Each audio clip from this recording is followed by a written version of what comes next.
fucking people's word means dick and balls these days. Yeah, so. I know, right? Everything has to be in writing. Nobody's gonna be fucking honest anymore. Yeah, he just wanted to sell me some shit. Yeah, of course. That's for sure. Of course, there is selling shit, and then there's just selling some shit. In terms of the connotation, like, I could sell a lot of people on a lot of shit, but I might want to believe in the quality of the shit, and if it doesn't turn out to be that quality, I'm fucking honor bound to take it back. Yep. Where the fuck is honor these days? Fuck. Lost in the dollar somewhere. Yeah, lost in the dollar that the fucking banks are perpetually fucking making worth less and less to us while they accumulate more and more of it. Yeah, wasn't like our supply like $1.5 trillion and they just printed 1.5 trillion more? Fucking like that. The rules don't fucking matter to these people because they're still in all this fucking bailout money. They're accumulating more. We are accumulating some, but it is less than what is being devalued to. Yeah. If they're still accumulating more than what is being devalued to, they still have a greater fucking share and ability and flexibility to do what they want. Which is what they fucking want. They don't want fucking people to be flexible. Yeah. They don't want that. They want the fucking Indian potential immigrant Are we recording? to work at their tech company and not the American person who has the flexibility to say, no, that's too low a fucking pay. I think I'll go to some other tech company and make a bit more. They don't want fucking competition. We're not going to have that anymore, and we're not going to see these sort of ramifications until a few months out when most companies start missing payments and things start shutting down. This is decades. This is decades, and it's all based on the fucking idea that we had to go to one fucking extreme or the other. I don't even think it'll be decades. It's going to be a matter of months, honestly. Like, those things will happen No, fast. it'll happen in months, but it'll be decades until we fucking recover. Oh, if we ever do. I mean... Well, we recovered from the Great Depression. I don't know if this is going to be anywhere near it, because... You could see a war breaking out, though, couldn't you? I mean, people are on edge, so who knows where we're going to end up after that? What breaks depressions better than wars? It wasn't any fucking New Deal legislation that did it. Oh, yeah, absolutely. It was the fucking war economy and the United States government being the last fucking vestige of capitalism left in the West that wasn't tarnished by the Third Way. Yeah. And we sent the Marshall fucking Plan rebuilt Europe. It was all strategic. Yeah. We made it this way so we intertwined everyone's world economy with ours. True. Everybody is now on the fucking dollar. That's the basis of the world fucking economy. That's why a place like Bangladesh will take the fucking dollar. Yeah. And it's, of course, not backed by anything since, what was it, in August of 1971 when Nixon took it off the gold standard. Right. So now it's not backed by anything, and it's completely worthless, of course. It's a fiat currency, as we all know. Right. It's backed by what? The American economy, which is not even functioning right now. Yeah, and so a lot of the people on the left nowadays, what they want to do is just print more money and have what would be the equivalent of a UBI throughout the quarantine, however long that's going to be, arbitrarily, of course, state by state. Yep. And I think Kamala Harris and Bernie Sanders, some other people, proposed $2,000 a month. Well, if you add money to the economy, but you don't add value and economic value to the marketplace, then all you're doing is just devaluing the dollar, and it's going to be completely, even more fucking worthless than it is now. I don't fucking understand how people don't understand this concept. This concept that money is not a good. When we fucking agreed to this, whatever period in human history it was, that the silver and gold shiny things will be representative of apples, oranges, grain, whatever fucking good that you can consume, that was to benefit for us. Right. Because there's so much variance in the amount of goods that humans could want to consume or need to consume that you need some kind of fucking place gap. Because you can't just barter with a guy who has jalapenos on one hand and he wants fucking like horses. He wants horses. But you're not a horse merchant. You're an apple merchant. Right. So you mean to tell me you have to fucking barter apples with the horse merchant and then travel all the way fucking back down to whoever godforsaken place the jalapeno merchant was just to fucking trade him a horse for some spices? Yep. It's not a good! Yes. I always think, like, you know, if you have apples or you're a farmer and somebody else makes furniture, where's the common ground there? Are you going to be able to hold apples? Are you going to be able to have enough apples to pay for that furniture? And are you going to be able to take on those apples and get the value out of them, or are they all going to spoil? It's a stand-in, especially with fucking perishable goods. It it's gives a stand-in. a value that you can trade for your goods. Yeah, the money doesn't exist. The money, in essence, is just a lie that we've all agreed to because you can't eat the gold. It's a you can't eat the placeholder. silver. It's a placeholder for what the value of those goods that you would have And traded labor. back in a fucking bygone age where money wasn't invented. Yeah. Oh, yeah. Well, when there was a barter system, now it's a representative of your labor that you contribute. Yeah. Exactly. Exactly. I think the debate between Peter Schiff and Anthony Pompliano is really good. Although I wish Peter Schiff would debate Andreas I gotta watch that Antonopoulos, one. because it's the whole Bitcoin versus gold debate. Yeah. Because And he doesn't like Bitcoin. yeah, Peter. a pure gold standard is completely impractical. So you need something attached to it, obviously, and that's where China comes in, because China, what was it 2017, 2018, maybe 2019, bought 100 tons worth of gold, and then many journalists and reporters are saying that China is going to have a gold-backed cryptocurrency. Yeah. And that's like the best possible thing that could be that gap that we're talking about that's kind of evolved to over time, but it's still obviously not perfect. But Right. it is fucking fascinating because, I mean, China's can do whatever they want. They're a communist state. If they want to purchase as much of one resource as they can, they're going to do it, and that's what they're doing with gold. But the cryptocurrencies that we currently think about, like Bitcoin or whatnot, those aren't under any sort of fucking government regulations. You are purposely why the demand is high for those sorts of cryptocurrencies is that it's outside of the jurisdiction of any one particular state entity, which obviously flies in the face of the world order that was created post 45, that the dollar is the fundamental bedrock of the world economy. So obviously the US doesn't like that, and no other country that trades in the dollar, whether it's pound to dollar, whether it's franc to dollar, whether it's I don't know what fucking German currency is. Pick the fucking currency. They all will trade in those currencies for dollars of some variety. So obviously the US doesn't fucking like that. That cuts into what they presume to be their fucking market share. But when you say the Chinese want to go after a fucking cryptocurrency, I think to myself, what would be the fucking difference between their cryptocurrency and the yuan? Yeah. The fiat currency that they have right now, there's no difference. It would still be under some type of government regulation. For sure. And somebody, just like digital. the fucking banks will do right now, are going to manipulate the fucking interest rate on everything that they can, so that the more money that you get, there's a certain break-even point, right? As the fucking inflation continues going. It doesn't fucking matter how much money you get, your money is starting to mean or be worth less and less and less. But if you accumulate enough money past that fucking break-even point of inflation and messing around with the interest rates, what the fuck does it matter to you? You still have enough money to be able to have the flexibility to do what you want. So of course, during a fucking crisis like this, where nobody really knows for sure what's going on, where all the picture isn't filled out, all the puzzle pieces aren't put in place so that we can fully understand where exactly we are during this pandemic, fucking color me surprised that a bunch of people are trying to take advantage of this, whether it's by lowering interest rates, whether it's by having bureaucrats write an 880-page bill and have Congress pass it like the fucking coyotes that they are, just under the cover of night, essentially. Nobody fucking knew this bill was coming out anywhere up until the point that they said, yeah, we got a bill in place. We're going to have everybody go through it and we'll take a vote. We'll take a vote tomorrow. All of the handouts and bailouts Yeah. that are coming out. And I just think also, just kind of on a smaller scale on the state level, the inconsistencies when it comes to which businesses are open and which businesses are shutting down. That's what I think people are also starting to pay attention to. That's kind of interesting, and seeing the various market share grabs as well. Whoever you're friends with, I think, plays a big role in it all. And by the way, welcome to episode 13 of Base Basement. Wow. We'll do that intro. Yeah. We'll just tie that in there. Cold intro, this bitch. But or hot intro, considering my face is probably turning as red as my fucking hair right now. turning a little red.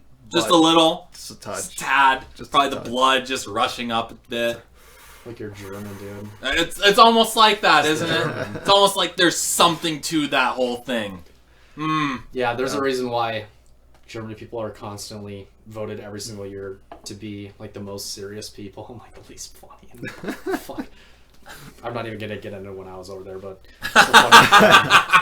the first time I went to Germany, when I landed at the Tegel Airport in Berlin, it was this German dude who had a bulletproof vest on. He was at the passport security or whatever, security checkpoint, and his hairline was like up here, and I was staring at him, and I had a Twins hat up on, and he was just staring ahead like this, and I was staring ahead like this for about 15 seconds, and then he's like, "Yeah, are you going to take off your cap or not?" And I'm like, "Oh, okay, dude. All right, cool. Yeah, I'll take it off. I don't. Just don't fucking shoot me, Himmler." No shit. I don't know what the fuck's happened to German culture Germans. I know there's fucking mostly, what did I read? That like 23% of European descended individuals in America are primarily German or Germanic of some variety. So maybe that's a fucking cultural thing over in Germany right now after getting their shit kicked in by nearly the whole of the world on 2 separate occasions. Yeah, everybody. Yeah, just I don't fucking know, but yeah, what does it fucking say? Yeah, it's starting to come out of me just a little bit. German people are just way too serious. Like when I drove on the Autobahn and I stopped on just at McDonald's or whatever because I just got it's called chicken boxes over there. Sure. Well, the chicken is a lot better than it is at a regular McDonald's you would have in America, but that's the only thing they have on the Autobahn for fast food, really. And I probably went to McDonald's on like 15 or 16 different occasions. Hell yeah. And not a single fucking time was anybody smiling when I went in there. Like everybody is just, Germans are just straight face, they're super serious, and their language is so, it's non-angelic. It's not like French where it like flows. It doesn't sound Latin. It flows off of your tongue. Well, yeah, you go to any of the Germanic countries. It's always harsh consonants of some variety. Yeah, I mean, for sure. Germany, Sweden, Denmark, Norway. Those are English. English even is a Germanic language by just how the linguistics work out. Yeah. Granted, there's a lot of influence from the Latin language family, the Romance languages, mainly because the Normans had come up and conquered all of England and ruled it for how many years, and they spoke primarily French. So obviously you're going to see English is the most... people weren't lying when they told me English is the most fucked up language that there is. Just because the sheer amount of times that England got conquered by a different foreign invader every now and again... Whether it was a Dane, whether it was a Norman, whether it was, for a while I thought, who else got them? Saxons. All of them. All fucking put together. And it primarily used to be Celtic as well, before the fucking Saxons came in. So, no shit English is fucked up as far as the language goes when it comes to all of the rules that they have to abide by. Yeah. It has so many different rules that are over top of these different set of rules that nobody else who's a fluent speaker in like French or Spanish can really get a fucking grasp on. It's just like more standard deviations from what the normal Anglican English would be. It's telephone. Exactly. It's telephone over the course of fucking centuries. Yeah. Involving Danes, Normans, and other fucking assortment of peoples that have just said, oh no, Albion's ours. Yeah, that's an interesting way to put it. Yeah. Oh man. No, Well, shall we dive into the topic of the year? Maybe for the rest of our lives. Probably for the next couple of years at the very least. The virus. Ryan, I know you had a lot of good questions. Well, we can dive into all the things that we previously talked about, but my biggest thought recently, I couldn't sleep last night thinking about this, is how do you get a virus that targets different people? We were listening to Joe Rogan, Elon, and he says it's almost like you're dealing with different viruses everywhere, even though it's the same virus, supposedly. The same virus mutated and affected all these different places at the same exact time. So rapidly, too. Yeah, just like that. 5 months. Right. Not even, well, that's where we're at now. 6 months would it be the first sort of reports, the first grumblings of this coming out of Wuhan in December. November, December, but then by January, February, it was everywhere. It starts getting into Italy, and then it gets into Yeah. Iran, goes all the way up. You know, So let's say it 5 travels months. the way you would expect it to travel, I suppose. Well, it's just 5 months. It travels everywhere. Yeah. But there's also different strains that impacted, each area specifically. So it mutated that quickly. How do you come up with the vaccine for something like that then? Well, How do you, and if it mutates And that then, fast? well, on January 14th, of course, as you're going to show on the screen to our viewers, the WHO tweeted that Yeah, human you want that? transmission of COVID-19 wasn't possible. And then Bill Gates, I think it was afterwards, tweeted saying that we should be listening to the WHO. And obviously he has a seat at the table, and Dr. Fauci helped get the $3.7 million in NIH funding to the Wuhan lab. Yeah. Yeah, it seems like a lot of that those people who fascinating? are involved in the higher echelons of healthcare or, the business of health, whatever that might entail, all seem to have some sort of fucking interrelation with one another. Yeah. Which might not be, anything that's malicious. Or sinister, yeah. You could see that across a lot of different areas of economic structure. Interesting Yes. coincidence. But the Given problem all of this. becomes is that shit posters on the internet like me were able to see 700 million people under some form of fucking lockdown, and Chinese authorities welding apartment complexes in it with remember people wailing inside. Yeah. That's your problem. When at the same time they come out and say it's not transmissible human to human, you can't just go fall back on it's a developing situation and we have new data that might incline something. I have information already. You can't tell me that I didn't see Chinese authorities abducting people, Locking putting them them in up. white vans, Yeah. and shipping them away. Yeah. It's hard to imagine. Why would they do that? I tried to picture myself on the other end, just being a citizen and you happen to be one of these people. Like, imagine that. You're Can't do it. just locked up like China that. is They just full- weld your yeah. door shut. You can't even go outside. China's full Black Mirror. I mean, obviously we saw the Elon interview fucked up. and with Joe Rogan, the recent one, episode 1470. But it's so fucking crazy what China's doing with AI, and the fact that they just lock up the Uyghur Muslims in broad daylight. Nobody gives a shit about and the that. entire world knows that 1.1 million Uyghur Muslims are locked up in Like a prison. million, yeah. It is a And concentration nobody says camp. anything. They feed them bacon. They tried to rewrite the Quran and the Bible at the same fucking time, right before this outbreak happened. You want to talk about coincidences? All seems like they've pissed off Yahweh or Allah just a little bit, if we're gonna have a laugh about it.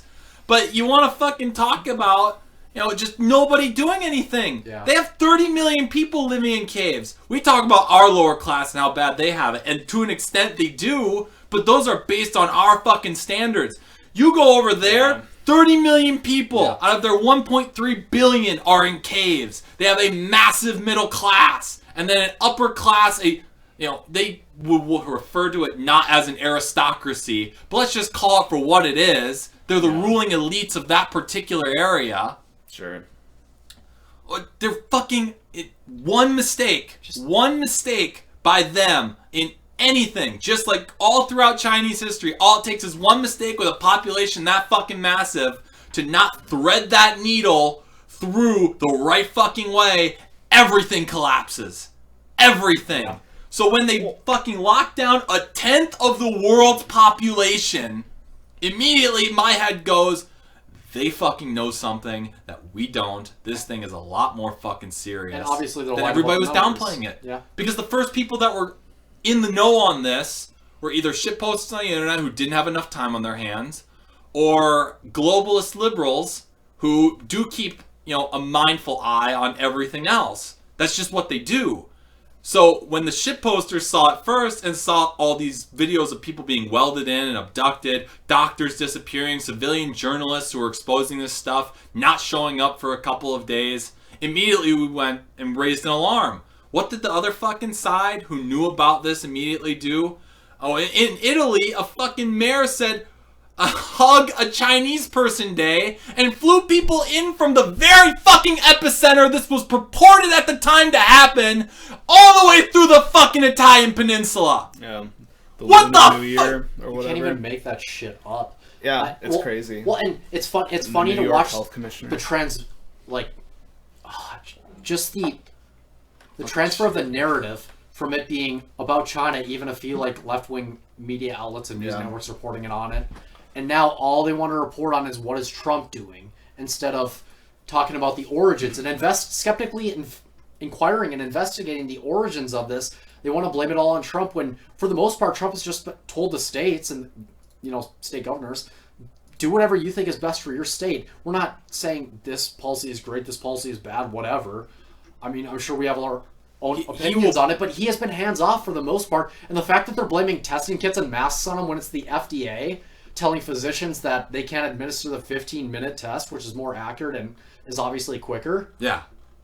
And cheaper. Because so whoever's their fucking benefactors, whoever's putting money into their pocket, or any sort of pocket of a physician or an individual bureaucrat that works within that particular governmental system, wants the opportunity to try to fucking patent this and make a shit ton of money off of it. No competition. Don't be fucking fooled. Everybody will make money off of a fucking crisis. Yeah, exactly. This is the fucking scramble. Well, fucking Littlefinger before Game of Thrones became shit. Chaos is a fucking ladder. He's not fucking wrong. Yeah.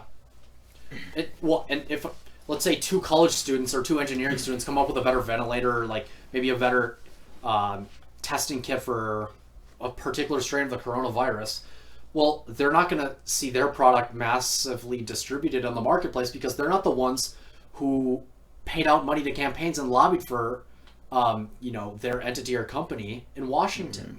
It's the big corporations kicking out the small corporations, the big companies kicking out the small companies. And we see that with the fucking quarantine, and that's what hurts the most is Betty Pie's is shut down, but that fucking candy store in Jordan, that massive barn of a candy store that I drive by every time I go down that way. Yeah.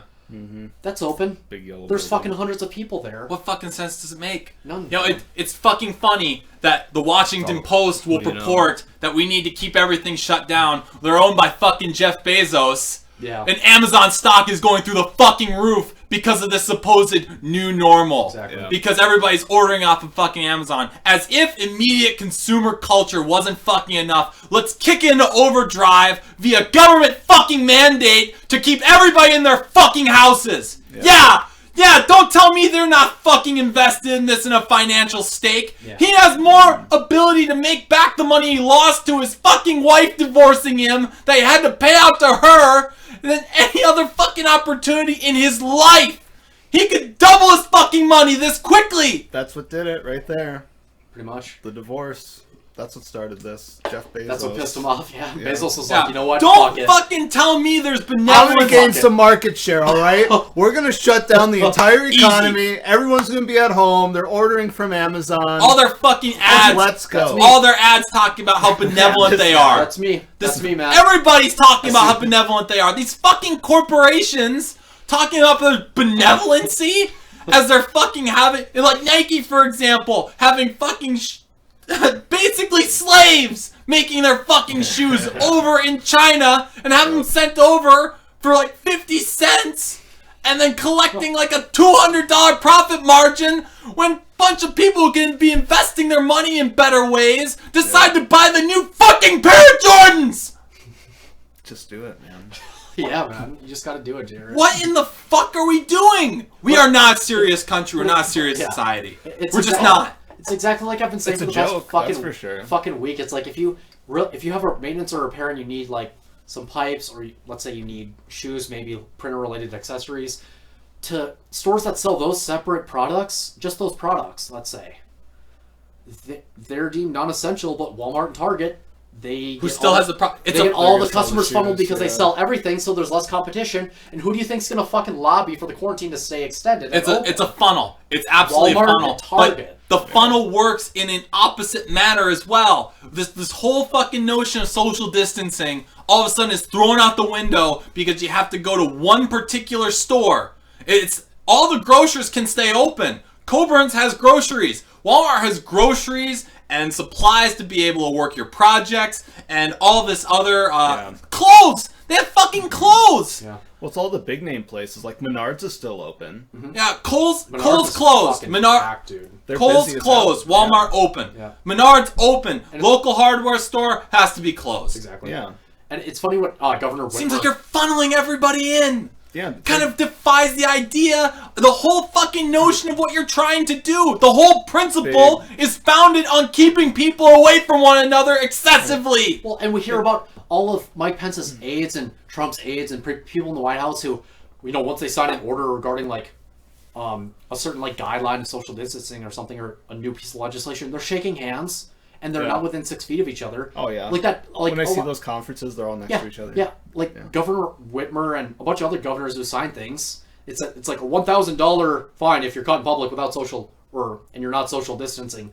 Well, then they get up and they stand right next to each other, like all 10 or 11 of them. Then they shake hands. They practically kiss. Yeah. They fucking are all over each other. They're fellatiating themselves, just not without the actual sexual action of it. But we would like to see getting that. each other off. I fucking at this fucking point. No. Of course, the elites have always been exempt from their own rules, Of course, but it's never been so fucking blatant. Over in the UK, there was a health minister who fucking defied the very fucking guidelines he proposed to Boris. He fucking defied and he went out and he fucked his mistress. Who's at the This guy can get fucking action, but yeah. regular Joe Schmo can't just fucking go on a Tinder date and get some rotten pussy somewhere? No. You fucking kidding me? No. God damn it. It's retarded. Did you watch Did you see that guy who set up like a scarecrow type fisherman person? Oh, on so the fucking good. on the I fucking did beach, see and then that. in California, and then I think it was California, and then like 3 or 4 cops went up to it. Good. Ready to write it and take it Great. off. Amazing. And again, that's what people don't fucking understand with this whole thing. was We're awesome. back in the left-right fucking dichotomy. Yep. The one fucking chance, the one thing we could actually maybe say, okay, we can unite around this thing and figure out some sort of action here. Instead, the fucking left-right dichotomy emerges again. Trump's saying, and again, fucking Trump's been hands off for the most part in practicality. Yeah. But through fucking wordsmith and that art of the deal fucking philosophy of play both sides until you can get what you want, he says dumb shit like liberate Virginia, liberate Michigan, liberate Minnesota, and then when fucking Georgia liberates himself, he says, well, I don't exactly agree with the actions that the governor's taking, but we'll support him. What in the fuck? You're not helping! It's Politics, nonsensical. yeah. Yeah, exactly. It's nonsensical because, okay, well, this has nothing to do with the federal government. Like, it should be hands off. Obviously, the states should handle it. Like But then when the we state- made the country to be. Exactly, and then Georgia handles it, governor of Georgia, and then he's like, well, I don't necessarily agree with how it was done. I'm Everything's I'm ecstatic Georgia did it. I'm ecstatic all of Dixie's doing it. Yeah. Because now we get to see what a true infection and death rate will be without any sort of Yeah, restriction. it's We'll the be law- able to get to see it. And if the percentage of infected to death, maybe the numbers might get higher, but the percentage doesn't fluctuate or maybe even drops a bit, then what is going to be... Then what's Then the next what? justification going to be? Then what do you say? Oh, well, it's still a bunch of people unnecessarily dying. Right. People unnecessarily die every day! Of poverty. And don't get me wrong, Anything. I'm the first fucking guy who said, hey, maybe we should take a week, get some restrictions in place. Like restaurants, your max capacity, now you have to cut it in half a little bit for a while until the puzzle can be put together. But apparently we're not worried about putting the puzzle together. We're worried about just fucking finger pointing at the wrong lettered politician who's issuing these fucking decrees. Right. Well, and I think now with all of this, I have come in contact with more people, and I go to the store more often. Yeah. I was before I could go here, go there. Because you have to get out. Yeah, and people were more spread out, but now everybody's concentrated in all these little hubs. So it's like, isn't it going to spread more now than ever because everybody's interacting with the same Exactly. area? And the system isn't designed for everybody to get everything they need at once. There's not enough storage, not enough capacity. That's just the way it is. That's why the shelves run out. Yeah, and corporations don't want to build up Can't hold capacity enough. if they don't know how long this quarantine is going to last. So, like you said about getting funneled and everything, but you look at Sweden and kind of the art and negation of what J-Rick was talking about. Right. You compare Sweden and England. Well, they're roughly the same, and Sweden didn't tank its fucking economy. It didn't issue any edicts or mandates really, or laws that were put in place once this whole pandemic started happening. So if that's the case, then how many more deaths is worth taking an economy versus like having it the same as Sweden? You know what I mean? There are some comparisons to them. Stockholm and London kind of have comparability to it. Yeah. But England is a lot more dense, I would think, at its southern coastal area than Sweden is overall. There's definitely a distinct difference in population. Sure. But that in and of itself, that information helps the Swedish government dictate what it is going to do Precisely. versus what London and most of England or the United Kingdom is going to issue as its mandates and decrees. And then from there, we can take a look at what they're individually doing and say, okay, is this working or is that working? What's going on? There's so many different intricacies to how those two countries are, just in terms of structure. And then there's two different intricacies to New York and Minnesota. Because New York City, fucking Flashpoint everybody, has more of a population than we do. So obviously, you have to implement different guidelines and policies to be able to handle them versus what you'd have to implement in somewhere like Red Wing, Minnesota. Yeah. Well, they have most of the cases, they have most of the population. Most of the population's in the coastline, whether it be California side, the New York side, Florida, all of that. So east or west. How can you treat them the same? I mean, look at the election map, too. I mean, that's where most Democratic areas are, too, along the coastline. So and it is interesting. Yeah, and it is interesting that you factor in the fact that I think Sweden's main health official, health minister said the citizens of Stockholm are building herd immunity, and it's projected to have full herd immunity by mid to late May. So if that happens, and the deaths weren't that much greater than in other areas, and obviously you have to factor for a few differences, but then it's like, okay, well, you tank the fucking economy. What's worse? Then it's a colossal fuck up. Yeah, what kills more people is poverty, over starvation, starvation, famine, and like Thomas Massey has been trying to pass the Prime Act, which kind of like cuts out regulations so that local meat producers and like butchers can just sell directly to the populace and stuff, having to go through these massive processes and that actually benefit corporations because surprise, surprise, corporations are trying to take out their smaller competition. Funny enough, a lot of those meatpacking corporations are owned by somebody related to the People's Republic of China. Yeah. Wouldn't you fucking know it? They have a fucking investment in everything. Yeah, it's that Chinese company, and then I think another company that has like an 80% like hold on the market when it comes to meat and stuff and like meat processing. That's what I was just thinking. I was like, isn't there somebody that has 80% in the U.S.? Is that what it was? Possibly. Or I remember Massey was tweeting about it because Massey was it's a big fucking problem because I'll find that. Because partially we've been talking perishable goods and non-perishable goods, right? In our fucking discussion, the non-perishables with Walmart it present a problem because if you close down the Kohl's because they don't have essential items, don't tell somebody who has a growing child in a year if Kohl's is still closed that shit's not essential, or people that are still growing right now because, as we know, growth is perpetual. You need new clothes. If something gets ripped, you need something new. So what happens instead of all those different areas that you could go to, that you could pick as a consumer?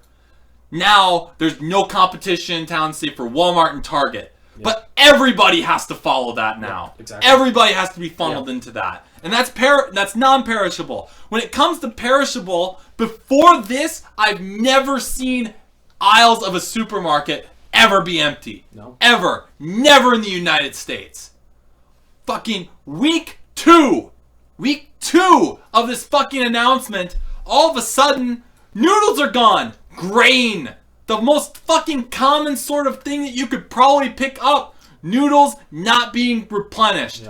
Fucking spaghetti sauce not replenished. Meat? And it's wild too because I've been going to Walmart like every other day and just kind of like trying to get what I can. But that's the thing, I've been trying to get what I can get. Because stockers are running up with pallets of shit and there are people just waiting to buy it. And then within 15 to 20 minutes, like all the beef is just gone. Seems all the like noodles gone. Almost looks kind of like all that aid that gets sent over to any third world country. They fucking line up. They line up and they don't buy it per se, but they will scrap for it and scramble for it to collect it because there's a value to it, especially to them. Now, we're still here buying it. But what happens if that fucking supply chain finally does break? Because we're at a brink here where so many people are slaughtered. It's so intricate, right? It's so intricate that the people who make the argument of just lock it all down, it'll all come back, don't know what they're talking about. Yeah. You they can't. They have no fucking idea. Because it's so complex and everything feeds into each other before it gets to us to eat a steak. There's so many different steps along the way. There's so many different things that have to happen. And if you interrupt it for this extended period of time, guess what? It ain't coming back. Yeah. It's not coming back. Look at the Great Depression that they continue to look at and laud, saying, oh, we came back from that. Yeah, how fucking long and how much potential did we lose from that? And the war economy temporarily stimulated that, but it still fucked us over, like in the post-war decades, obviously. Yeah. Because you have to pay for that. It's like getting a heroin injection. It feels great, but you got to keep getting it, right? You have to keep getting your fix. Yeah, so that's... It's just this influx of cash that seems to be readily available. So that's why when they need it. And we'll read Massey here. Do you want that back? Yeah, bring it back. Let's see. Overregulation, small companies. 4 companies. One is Chinese and one is Brazilian. Yeah, So 4 have 80%. So Jesus. One's Brazilian, one's Chinese. What the hell? I One's Brazilian? I hate Bolsonaro now. But like he's saying, everything should just be localized without the fucking red tape. And this is where I think somebody needs to talk to liberals about one, or statists in general. 1, economic competition. 2, like regulation, the cost of regulation, and monopolization of, I don't know, resources, anything that you can get. The left is supposed to be local, right? Yeah, In my fucking, as I was raised, in my fucking perception of how it was molded, the left is supposed to be little man local. Exactly. So why the fuck They're is almost- the little guy is supposed global Republican here pushing a bill to help local person? Yeah. Right? The whole perception's fucked. Yeah, it is. It's Well, it's and fucking ridiculous because people on the left, they just say, oh, we need regulations, as if they don't want to look case by case as to which regulations or which set of regulations are effective and ethical, but also effective or ineffective. When they just applied say all by, regulations. When applied by geographical region, based off of the population that might reside in there, or based off Precisely. but based off just the base geography of where you're applying. Because again, the fucking nation was made with the knowledge in mind that the Carolinas were not the same as New York. Exactly. Yeah. Well, yeah, absolutely. Well, and I'm looking at this and I'm just trying to think, like, how is it that we have international meat packers? Like, how did we get duped into something like that? It's cheaper. Of course, that's all it is. Is it just we 'cause didn't of get scale? duped. We didn't make the decision. It's some The money. it's a the bunch money of talk? rich people that have, but based off of all the structures that we have in place, minimum wage, Yeah. all the stuff, it's more expensive to do it here, where it's still in your backyard, than it is to just ship it overseas to do it. Yeah. Right. That's insane. Well, like my parents, but they'll like buy a cow from a local farmer that they know. And I know that's becoming more of a thing. Like people are buying pigs just because they have nothing to do with them now. Yeah. So I'm just curious as to, and that seems to be cheaper from what they're telling me as far as what they get it per pound, far cheaper than what they get it from the store. So it's just, who are these companies selling to? It's and where is all this meat getting funneled through? Restaurants? Walmart? It's cheaper on the basis that they have the money up front to be able to put to it, right? Not everybody has a freezer and the economic capacity to be able to house a quarter cow. Oh, Not yeah. everybody has that. Right. But the issue is that, you buy a piece of a cow. everybody has a freezer of some variety that's attached to their fridge that they could stuff like maybe 2 steaks in, but not a quarter cow.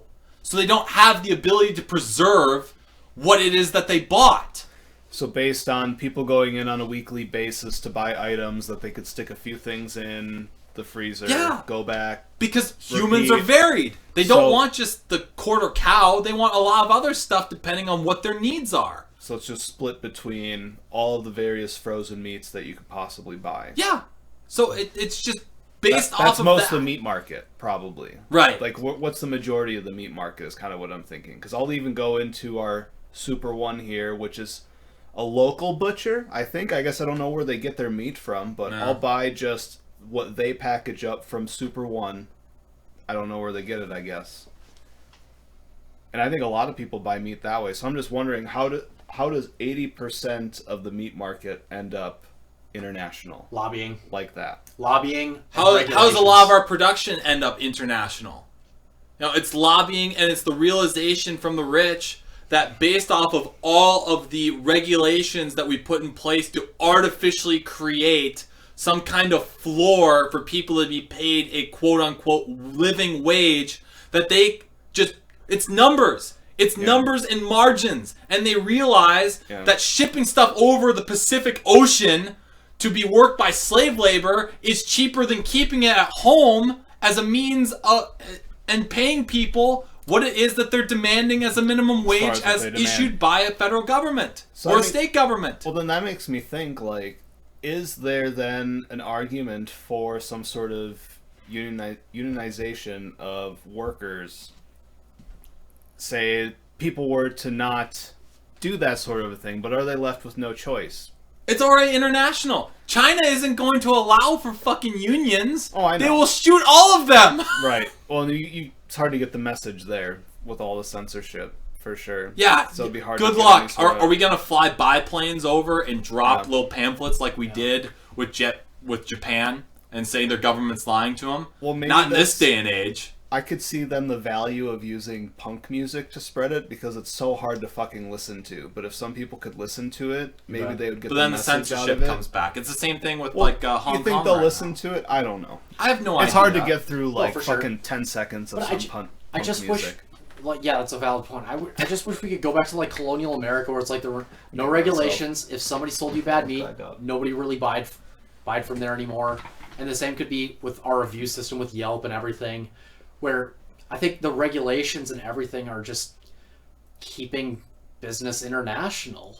I mean, with the corporate tax, with all these small business taxes and like higher minimum wage states, like in New York, where the cost of doing business, even in opening a pizza shop or some shit, It's working. super fucking It's working. expensive. It's working against what its intent would be, because a lot of regulations sprang up after the Triangle waste factory. I fucking forget. What yeah, it the is. waste shirt factor, whatever, Something like fire, that. yeah, You yeah. learned about this in fucking Yeah, it was in the ninth early grade history, yeah, it was in and you the early understand 20th that century. enough of those things happened prior, but nothing really particularly changed. Like they had incidents well before that fire happened, Yes. and no real regulations were put in place. It was unchecked. Exactly. But they were one of the few games in town, at least at a local level. We weren't internationalized with no Amazon back then. I understand the game has changed to this point in Yeah. history. You bet. But back then, the reason for the regulation was fairly clear. We can't let shit like this happen again. Mm-hmm.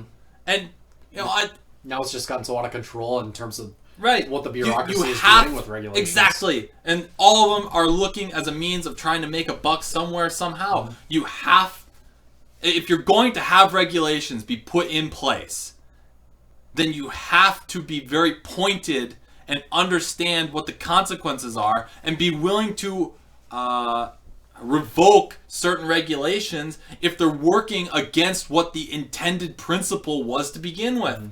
Instead, it's just constantly pushing me, well, we need more of the, next big same. thing. Well, because then that's like admitting fault. Wouldn't it be if you were Yeah, then to that would be. if you to said- at least admit that we're wrong. we did something and it was Something wrong? that's- Does government ever admit that they do wrong? No. Well, something that circles back to what our original topic was, which is Corona. No, none of them are fucking admitting that they're wrong. They have to No, maintain they're their- admitting that they're fucking. They'll only admit they're wrong when it is a last resort and they have to maintain credibility. Otherwise, they will do whatever they want with impunity. They'll lie to you. They are lying right now. We can't even get a full grasp on what accurate death numbers are because either they're being underreported as a means of qualifying that the economy needs to open back up fully without any restriction, which sounds insane to me a bit because the puzzle isn't fully put together. At the same time, like you said, people are dying of corona, but it's Corona added on to whatever their prior health condition was. Right. So that is a qualifier for the left Yeah. to say, well, we need to keep everything else locked down, which is also insane. Yeah. Yeah. That's but I think especially with about a Both the Yeah. extremes. It's We have to fucking go wild. toward those. well, and Right. like you're saying with your grandma, do you want to use Right. that as an Yeah, example? that's what I was thinking of. Is I don't even know what my grandma's actual cause of death was, because she was battling cancer for, you could say, 20 years. It was Right. off and on that she was battling it a long time. And then she was on chemo, got sick from pneumonia, and then I think with the pneumonia she was just too weak to battle it. Well, actually, Right. with the chemo she was too weak to battle it. The pneumonia probably is what took her out. So do Yeah. you say she died from pneumonia or a lifelong battle from cancer? Or that she also tested positive for coronavirus at the time of death? Well, I mean, well, this was a long time ago. Right, but right, it's right. like if it happened at this moment in time, well, what would you say? the reasonable way of collecting that data and reading it is that she died of pneumonia caused by complications of cancer treatment. Because this is fairly common. I mean, we don't like it to be fairly common, but Yeah. it is. Where somebody is battling cancer and the treatment is killing your body and making you susceptible to Other other things. infections Yeah. that would fucking annihilate you. I knew a guy, I roomed with a guy in college, God rest his soul, who just got out of who was battling with cancer on a second run, was Really? getting, how do you say, was getting treatment, chemotherapy, and then he got sick. Well, he's Really? wiped out.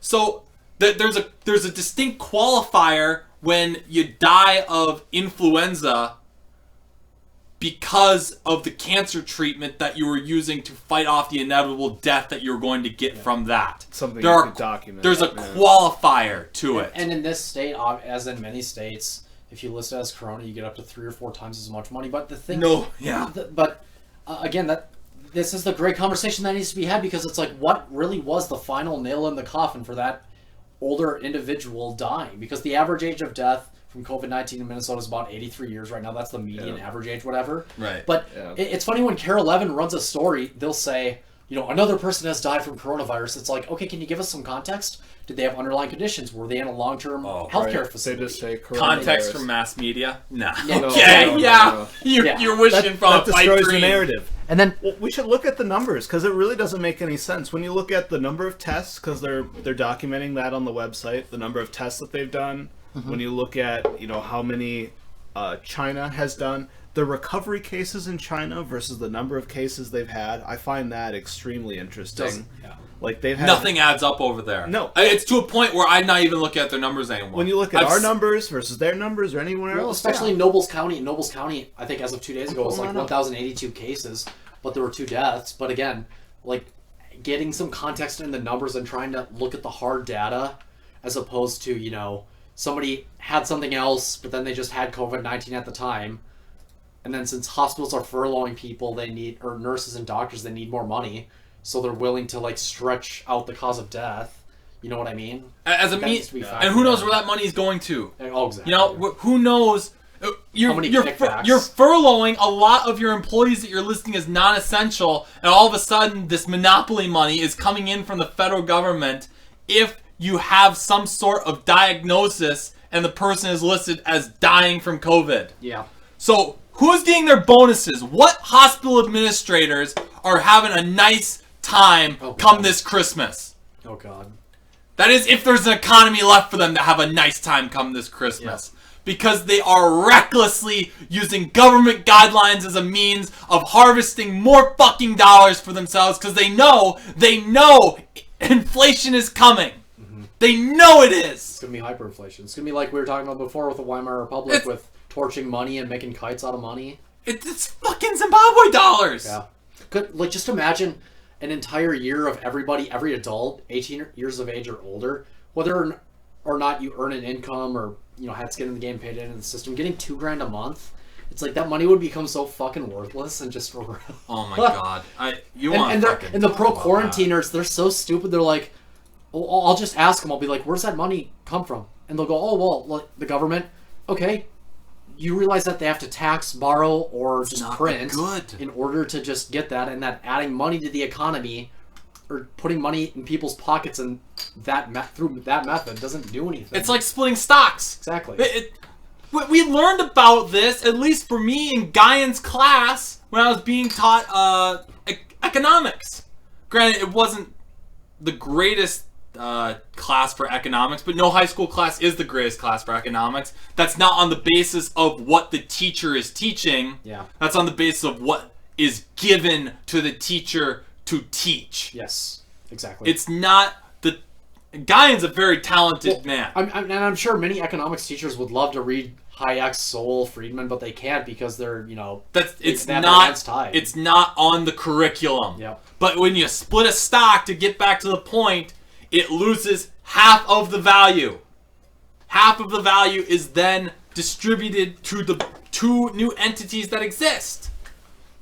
I completely missed the fucking numbers that Ryan had on the screen. Sorry about that, Ryan. Oh, it's all good.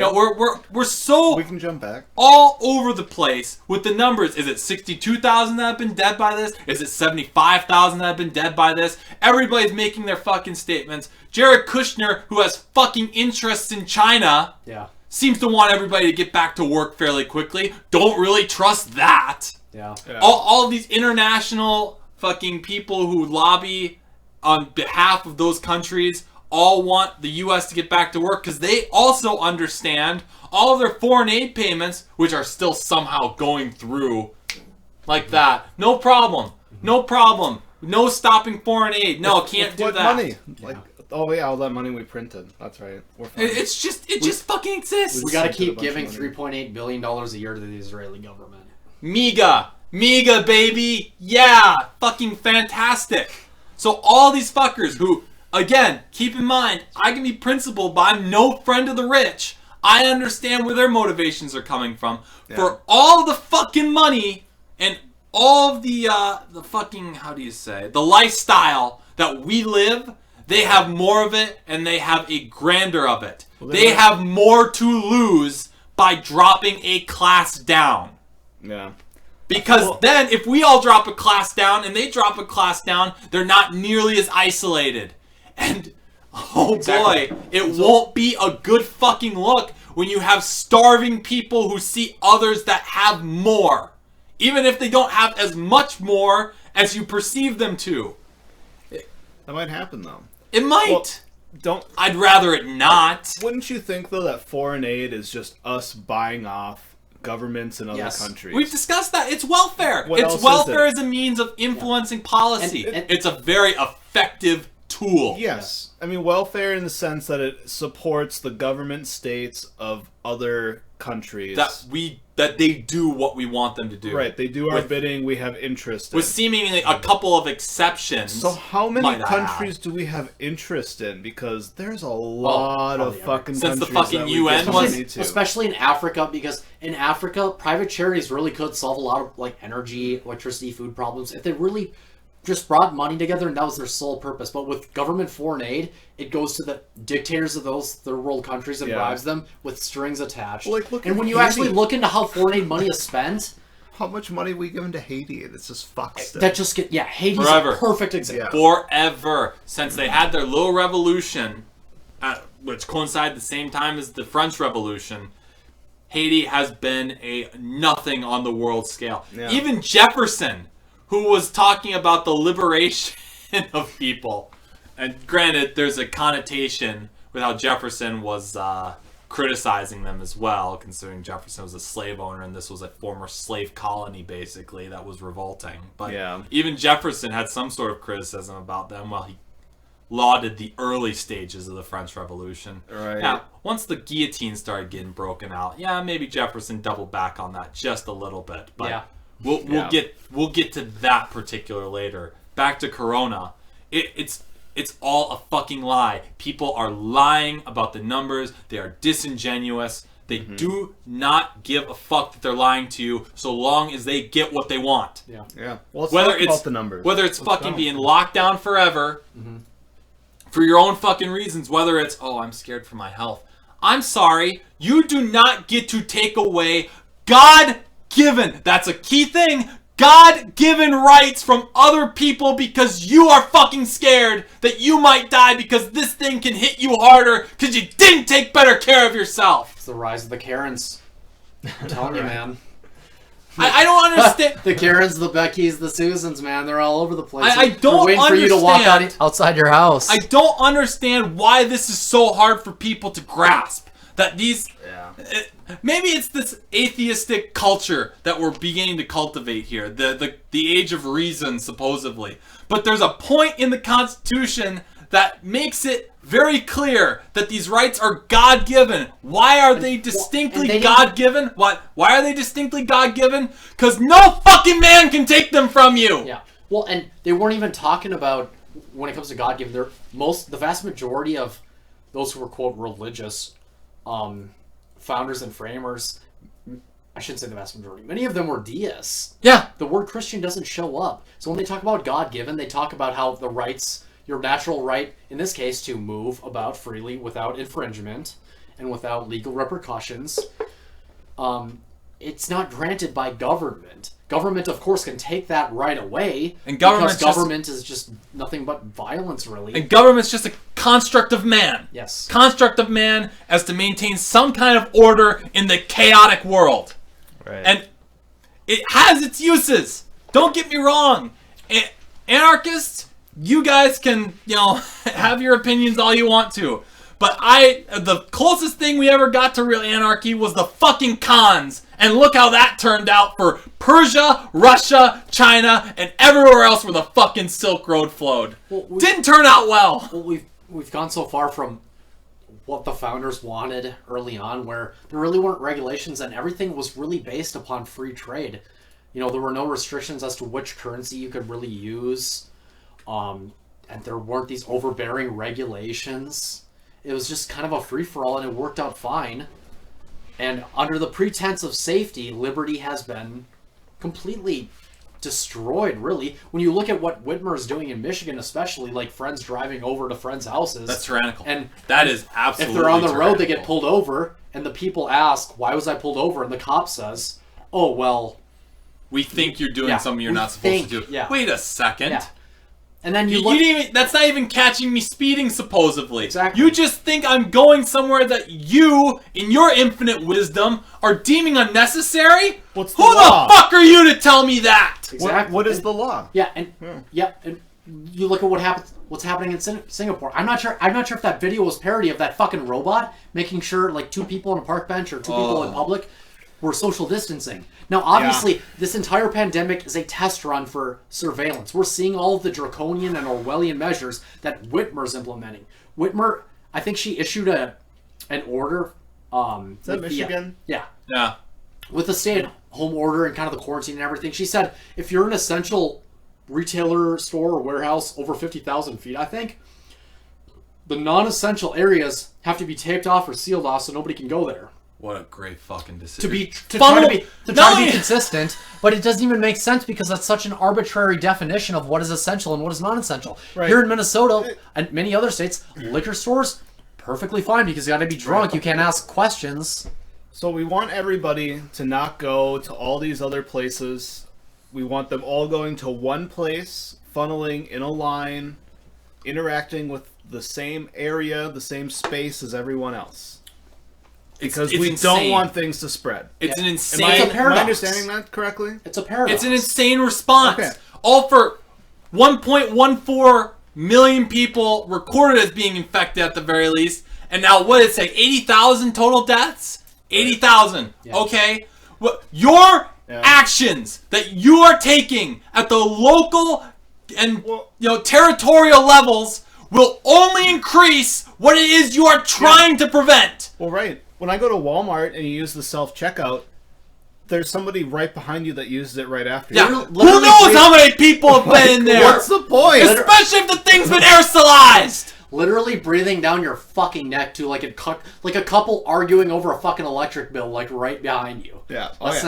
You're all right next to each other. You're all clustered in this pack of like 12 registers.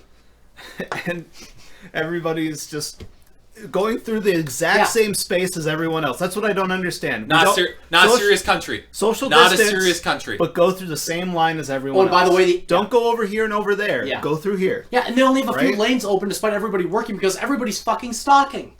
Everybody's fucking stalking. It's not. We are not a serious I don't country get it. because playing one extreme or playing to the other extreme hasn't really worked in history. Maybe we come up with something where, we have a 1 week lockdown to try to have businesses get prepared for this thing to make sure that they can still operate, but still manage to be, how do you say? Let's just make it confusing as hell.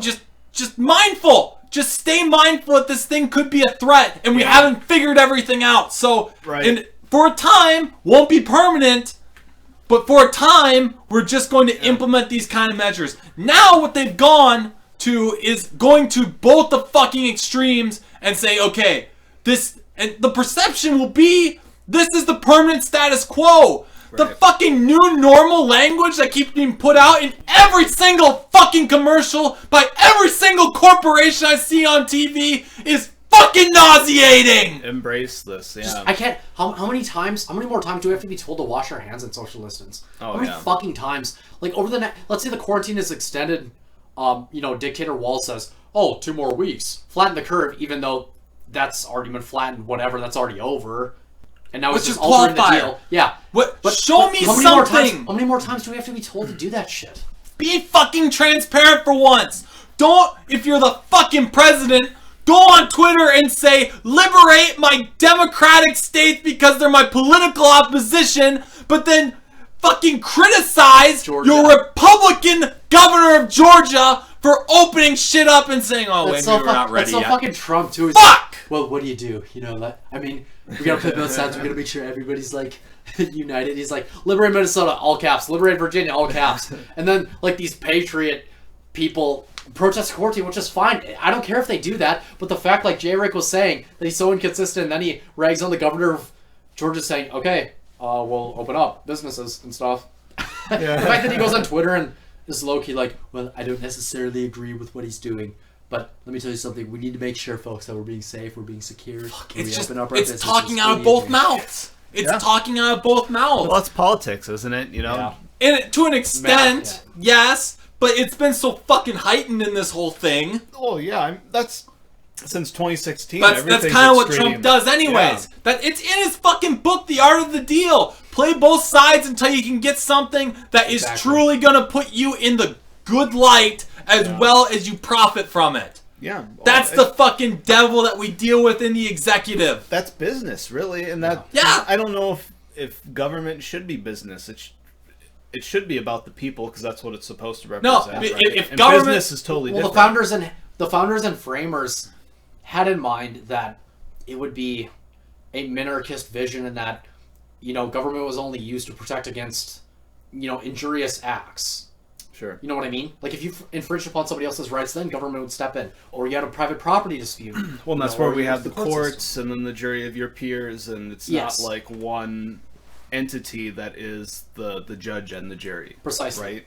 Yeah. Yeah. Definitely. There's the judge, but then you have a jury of your peers. And that was the idea. They were brilliant individuals. That was like... That's how most things work. That exactly. was the rule of law that was for a fantastic. little while. And it wasn't like the Wild West. As crazy as that sounds where to people, say. Yeah. Where people just... Like, there was no law against this. Like, we're going to steal, we're going to trespass, we're going to do all this kind of stuff just because there's no law against it. Well, there's only really, like, a natural law that was kind of guiding the, like, state-enforced laws as it pertained to injurious acts, right? If you didn't infringe upon somebody else's right, then more than likely, like, you had the right to do that. Well, and that's where you're talking about, like, liberty, basically. Precisely. Somebody else's liberty. Yeah. Exactly. And I think that's where libertarians want to focus more on, but the Libertarian Party is so goddamn divided that for sure. we'll never focus on that piece of it. No way Amash ever gets any momentum with them behind. I would have wanted to see more after Trump, a kind of libertarian wing, as it has been, I guess, the status quo within the Republican Party, because we have the neocons versus the libertarians, and then we have the neolibs versus the progressives, and the Democrats. And for the libertarian wing, it's only Massey, Paul, Mike Lee, and then Justin Amash. That's it. There's nobody really else who you can say is like concrete. Like we're going to promote freedom, liberty, in the political arena. Yeah, the upper echelon. Exactly. Like although Ron Paul's are once Ron Paul got fucked over in 2012. I mean that was over. That was it. That was kind of the black pill, wasn't it? Yeah. And then Bernie got fucked over 2 different times. So the progressives are getting their fucking black pill. Well, and We need everything to be free.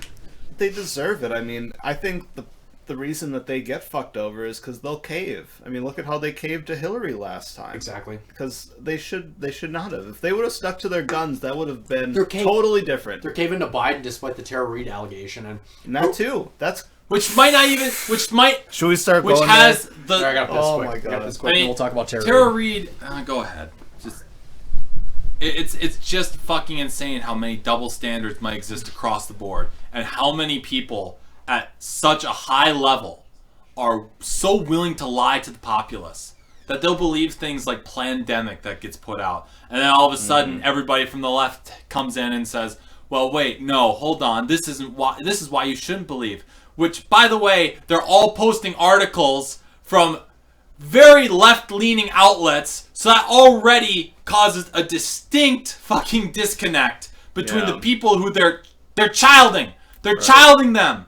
Right. I have a fucking youth pastor who put out something that basically amounted to, from a fucking left-wing Christian site, that basically said, hey, if you don't believe the narrative that's being presented to you, don't be a good Christian, just excommunicate yourself.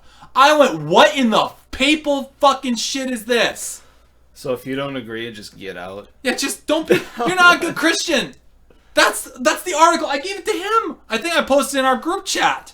I wish I could find it again because it was a fucking read. I've got to tell you. I don't know if I saw that. Oh my god! I tried to read what we posted in there, but it was just Holy drenched. well, It was drenched in papal era supremacy What- of this moral superior grandstanding. so if we're gonna be listening to God, we need to listen to government first. I guess. Is that what Or I'm getting out of what you're the saying? The authorities. If we're The gonna be- authorities, they say. Serving God, listen. I guess because there is that, you're going to be subject to the authorities Because the authorities never lied to you before, Well, right? Well, and the authorities Never. are supposedly there because God allowed them to be there. I think that's part of it too. We're beyond the divine right of kings at this point, or at least I thought. Yeah. At least I thought we were beyond that. The authorities now are supposedly under the auspices of a crown and the divine right of kings. I'm sorry, I thought we got rid of that fucking idea in English cultured nations with Charles I. Anybody who doesn't know about Charles I, look him up. He's a pretty fucking interesting character, and the consequences of his reign Shall are we? still felt today. Should we pull them up? I think Elon Musk is God. Shit. He has the human personification. He of names Christ. his children like he's a god. What the fuck? Did you see that Wi-Fi password fucking meme? No, I didn't see that. Like the Drake meme where it's Septos Elon. It's pretty funny. Oh my God. Is this your? Is this That's the boy. Yeah, Charles I. So, let's see. Let's get a view of our homeboy right here. Uh huh. So it was the King of England, King of Scotland, and King of Ireland. Yep. After the Stuarts took over from the Tudors, I think he was the second monarch in that line. Yeah, because James VI and the First inherited after Elizabeth's death. Quarreled with the Parliament of England, sought to curb his royal prerogatives, believed in the divine right of kings, which is a whole other topic that we could go about in, but Where are you seeing this? I can't see. it's the second paragraph, the second line of the second paragraph. Oh, okay. Charles believed was right. He's observant of government courteous and conscience. Okay. But even though we have kind of dispensed away with that in English common cultured nations, for whatever reason the sentiment still exists, even if the principle isn't spelled out, right? It's almost like it's half and half in a lot of times. Half depends on what fucking ox is being gored. The one half thinks that, yeah, Trump has the right to be able to do this, or Obama has the right to do this, or Bush, or what have you, without realizing that that's just the authority. They are playing you out. You are subjects to them. Yeah. It's the fact that with the system of being tax cattle and then having a belief in authority, those two things just keep the system going. And I think, like, you have the Trump turds, like Bill Mitchell, who'll fucking Buy believe the dips. Buy the fucking dips. who'll It's believe not a anything problem. Trump says. It's Anything. not a problem. Buy the dips. I'm sorry, Bill. When I see 700 million people, a tenth of the world's population, under some form of restriction, I'm not gonna believe it's just the fucking flu. I still don't. I still think there's a lot more to this shit, and there are gonna be ramifications outside of grandmas dying everywhere, which, according to Driver, by Minnesota standards at the very least, they're dropping like flies whenever they get caught with this thing, but they're the only ones that are dropping. So what happens in 10 years? Those reports about the heart muscle being deteriorated, and those reports about the male testicular region being fucked up to the point that the reproductive systems of recovered individuals aren't going to be working at the same rate as they once were. You mean to tell me that that's not going to be something that might play out in a course of a decade, 2 decades, what have you? Yeah. And that's where they should study the long-term effects. But that's what you- they should be. but we That's what it can't- should be focused But we on. can't study the long-term effects when we're only 2 months into We're the in the fucking middle of it, lockdown yeah. and 7 months into the overall pandemic as a whole. That's what I'm thinking is, how is this going to look in 10, 20 years when we look back on history and say, holy shit, this is what they did and this is where we're at now. This is, because we look at history, we study history, we even look at, say, 1980s when we were in the early 2000s in school. Yeah. So now they're going to look at, what did we do in 2020 as kids learn in 2035? Yeah. Apparently can't decide between liberty because the government told you can, or Right. tyranny because the government told you you have to. Well, it depends on... Because that's the fucking decision. That's the decision at hand. If people in Georgia weren't obeying, I'd be feeling a lot better. But it took the crown, the governor of Georgia, to say, yeah, we're gonna open everything up, for people all of a sudden start Yeah. being comfortable again. That's the problem. That's I have the with it. problem. Yeah. Well, and the victor's going to shape the narrative of this whole They thing, always right? do. Absolutely. Yeah. It's the same. Well, it's and just it, fucking. and it's just that line between law and guideline. It's like, okay, you're issuing a guideline, but if you're issuing a law, like Shelley Luther in Dallas, she said, okay, I need to feed my kids. I'm gonna open up my hair salon, and then they arrested her. Where they were gonna send her to jail for 7 The days. fucking judge says apologize and you won't be sent to jail. Say sorry. What in the fuck? Say sorry. Yeah. Well, and that I wanted to bring that up when we were Send me talking your dope, about... motherfucker.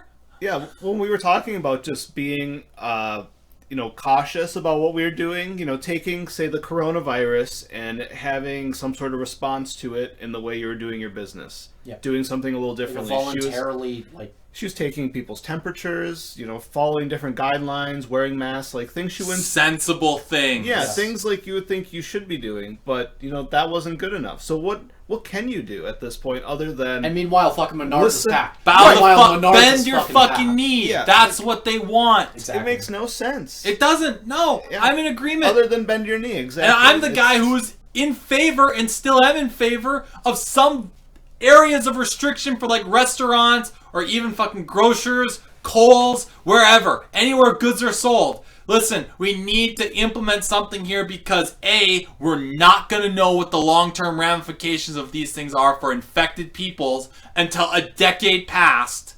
And B, It's true. we still don't have a full picture as to what this thing can do when we see that it mutates across different ethnic groups, when we still don't know what's going on in those virology labs, or Well- even we purport to know what the origin is of this fucking virus, but you're ignoring, so many people are fucking ignoring that there's some shady shit up in Canada that was happening a couple of months before the outbreak, and there's that fucking Harvard scientist, Yeah. and a bunch of those Texas A&M people, even the University of Texas, all fucking taking money from people who are affiliated with this fucking lab in communist China.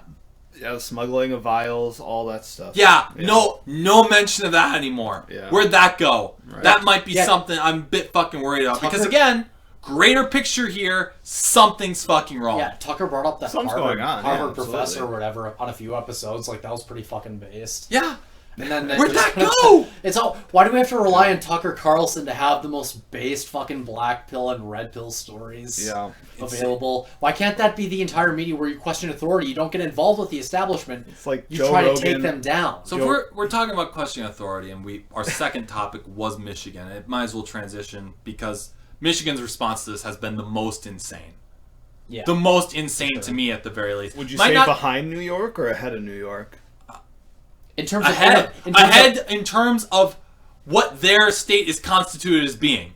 Like looking at New York and As seeing far as what response to what you have going as far on? as population density, was far as response, as far as Yes. everything culminating into one thing. Yeah. New York can be ahead in some categories, right? But ultimately there can only be one champion. And that champion is Governor Whitmer when she's she's allowing for these stores to be open and allowing these goods to still be in stock, but then saying, no, you can't buy that. You can't buy that because the other places, it's not fair for that. You created these conditions. Yep. People still need car seats. And I think Yeah, nobody's having babies. exactly. anymore, Jerry's though. right. And Yeah, baby making will just stop. It'll be put on indefinite hold, guys. Sorry. No car seats for you, no diapers, nothing like that. fucking ridiculous. But Michigan was more effective, but Michigan was more draconian in terms of the numbers.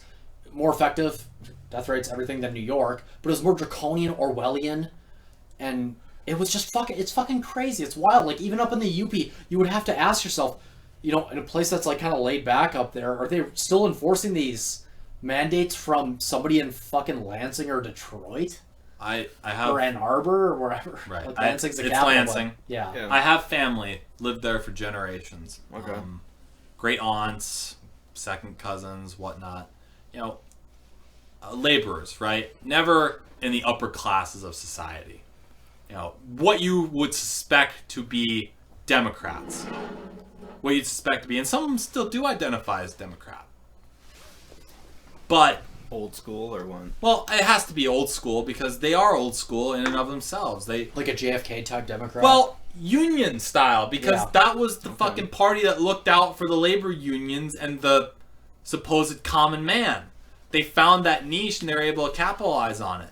But now, the old Democrats are looking at Whitmer and saying, holy fuck. this fucking bitch, what is happening? Yeah.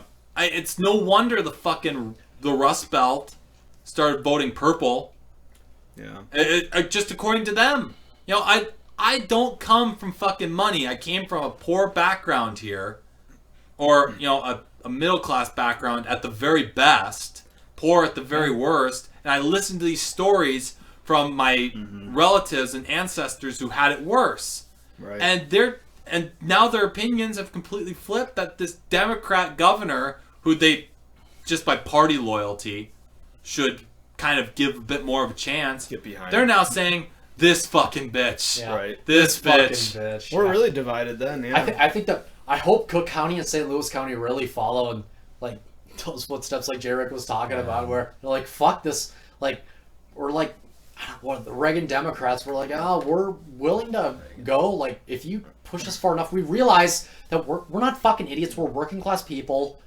We're middle class people. We need to work. We need to produce in order to provide economic value, not just fucking sit at home and receive money through this. Well, goddamn that's what quarantine. that's what And trying then to they're do. gonna say, we need to get this fucking going. We need to get this economic engine roaring. It's gonna get the happen. economy roaring again as it was pre-quarantine. It's going to happen Even with outside of tariffs. Duluth. Like, if that's happening, it's happening outside of Duluth. There's no way Yeah. our mayor is going to stand No, up not- and say yeah, that. that's Like, true. All she really cares about is what color can she light up the lift bridge. Like, that's literally all Isn't she that does. so Yeah. great? Like, All and these city council people. we joked yeah. about that, my wife and I, and then, sure enough, like within a week, I see another post from her on her page on Facebook, just like, oh yeah, this week we're, for all the kids that are graduating this week at UMD, we're gonna light up the bridge, the colors of the different colleges in the area It's just like It's We're that- gonna celebrate that's all it is. diversity. Let's light up the bridge. It's the fucking- That'll make a difference. light up the bridge and make more fucking bike paths. Yeah, that's about That's the as future. That's That's that's how we improve Duluth. That is Duluth. That's about as Fuck the roads. Yeah. Fuck the people. it's about as useless as those flyovers that they were doing. It's all sentimental, right? Yep. But the money doesn't go to actually repairing particular things. No. It's a vanity. And don't get me wrong, vanities can be useful. But not in a time where you have so much fucking economic uncertainty that if you're a politician, and I'm trying to think like a politician, I would go to myself, yeah, I don't think that a lot of people who are unemployed are going to be very fucking happy with me It doesn't for work wasting tax money right now. as a means of changing the bridge a certain particular color. Yeah. And we'll charge as much as we possibly can when we change those. It's like when colors. it's like when the National Guard fucking flew over. I went to myself, well, that's pretty cool, but that's How much does it cost? fair bit of money. Yeah. Oh yeah, I heard about that. They flew from here to Bemidji for what? Yeah. They flew all the way down to Ramsey. Oh my Showing My mom- solidarity, Ryan. Coon Rapids. Oh yeah, You unpatriotic fuck. That's right. For all of our hospital workers that are being furloughed right now. Yeah. Amongst So this no pandemic. wonder why people in Michigan are fucking how do you say? They're not rebelling to an extent, but they're highly protesting, certainly. I hope the UP gets started on fucking fire. Oh, Jesus. At this rate, a lot of shit's gonna be fucking Yes, started on there. fire. But no wonder people are protesting. No wonder the Michigan Republican legislature, which is controlled, is trying to sue Whitmer into repealing these acts. Because these acts go back to fucking... Their origin is back in World War II. 1945, the first fucking act was passed that gave the governor these kind of emergency powers. Now, you mean to tell me this is on par for with... Michigan? Yeah, for Michigan. Okay. And it was renewed with a bit more of vagaries in the 70s, if I recall correctly. So she's acting off of two different things that have been passed by the legislature. Wartime powers. In a sense, emergency powers, which kind of conflict with one another. Both the orders conflict because you don't know which one she's going to invoke. There's the one which has a time period, and then there's a one that's indefinite. So which one do we have to fight first? But they came from a wartime period, and we're using them now in a 45 does, not the 70s. The 70s were Okay. just passed by the legislature. So Just again, a revised that's version. why it's going to Okay. the Michigan court system. That's why it's Because it's her power that she's utilizing, which they are deeming as unconstitutional, And it doesn't derive either from by anything. the federal standard or by the Michigandian standard. So it may go to a federal court and get slapped down, but the state may uphold it based on... it might. Who the fuck knows? Okay. I don't know where it's going to all fucking that shit play is out right now. confusing, and that's where I think the MNGOP is starting to ramp up and ask Walls like, "Hey, can we see them modeling the algorithms and everything?" my God. Because Can because you this imagine? is because you derive Can you imagine? you allegedly derive your power from emergency powers, but they're so vague in general, and that's why I think it's good that the governor of Arizona is getting sued. Well, yeah, think of everything that we've done, the response, because of the predictions that we have, and then where are we at now? And let's see the predictions you have. Like, 70,000 for Mother's Day, for the special dead. Mother's Day episode, where should we be right now? Based on your projections, and where are we actually Based off at? the projections, when That I would saw be the wonderful to Chinese know. welding people inside, man, it's a bit, it's lower than what I would have anticipated, which is a good thing. Yeah. Don't get me wrong. I'm not not. like I want I'm not millions rooting dead. for doom and Yeah. gloom in the apocalypse because I that am, fucks. I'm rooting for that. I'm rooting for that. Maybe the dismantling of the current system we have to go back to what we used to have, Yeah. or at least somewhere close to what the origin of the nation was supposed to represent. But if full-on apocalypse comes through, if that fourth horseman, if war decides to fucking start galloping really hard, Yeah. then I'm a bit concerned. Right now we have fucking pestilence, plague, and Right. death. You call that a good? I call that a good start. That's I- 3 out of I call 4. that a good We start. just need the fourth one to start galloping, and I'll go from, okay, just maybe thought we this can is- react to, oh, fuck, we're done. This seems to be a Bernie presidency. This is what I felt like. Absolutely. You got Bernie. Now Cloaked here under we the are. MAGA hats and Yep. fucking And now here we are, a socialist economy basically is what we're running off of right now. Just the government printing money and giving it to How us. much longer? and tariffs and fucking hand sanitizer and disinfectant. Yeah. All those products they have 25% tariffs on. Yeah. So they're coming in the fucking country. So my last remark on Michigan love it. was when they did that protest, right? They had everybody go in and storm the governor's office or storm the governor's mansion or wherever she was on Yes. fucking Capitol. For sure. I don't give a shit. And you look at what it was supposed to be initially. Mm-hmm. It was a bunch of people joined in by legislatures from the MIGOP Yeah. to protest it. All of a sudden, these fucking guys who are dressed up in tactical gear and fucking Ready to ARs. boog. Ready You to want boog. to talk about a psyop? Yeah. Everywhere Yeah. on the fucking news. And I don't even know if it's a psyop or not. It has it has all the fucking makings of it. But I know that there are some crazy motherfuckers who would actually do that to try to intimidate somebody and try to take. And they said no political affiliation, but you just fucking know the media is gonna run this shit and word everything specifically to make it a point to subconsciously affiliate these motherfuckers with the GOP and the whole fucking stance. It's like the haircut and bowling fucking argument. Yeah. You see these two fucking signs at a protest. Yeah. All of a sudden, Pretty much. all this is about is fucking bowling and haircuts. Yeah. 30 million people are fucking unemployed. Yeah. And that's where it's easy to plant a troll, put some cameras on that troll, and if nobody immediately, like, says, "Hey, what the fuck are you doing? That sign isn't our message," then it's easy to paint everybody in that protest out to have that message. It's But fucking blanket thinking. I hope that MIGOP goes with and says, "You know what? We're ready to boog." The GOP We are ready basically to said boog. the GOP said we're gonna explore the legal options, which let's go that fucking course first. Yes. Again, it took on the colonists a fucking particular breaking point Yes. before they openly rebelled against the empire. Yeah. Right? I'm not sure if we've reached that fucking breaking point yet, although we're barreling fairly fucking close toward it. Yeah. But something just fucking doesn't smell right. And even if it is fucking genuine, what the fuck are you doing if you're just gonna tote an AR and storm the fucking office of the governor? You're fucking our argument! You dick! Only a sixth of those, according to the Mitchell Lee Institute of Research, only a sixth of those pussies would actually boog. Exactly! That's the fucking problem. Yeah. All these fucking normies who would post some shit about ready to go would not be the fucking first ones to go. Just wouldn't be. It would not happen. They would be the first ones to be put in line to be gone with. Yeah. They would not be the ones to rebel. Like, the people that aren't in that 1/6 percentile, they're like the back the badge Law and Order type people. Yeah, they would fucking protest. We back the badge. They'd protest Whitner and the same day go to a fucking back the blue fucking rally. Yeah, exactly. With no fucking connotation or connection in their head that she controls the fucking police! Yeah, exactly. She's the head of the state. So if you have your belief system in the state and she's in charge and you disagree with a certain set of her belief systems, I guess, or her views or opinions, well, it doesn't matter because you're subservient.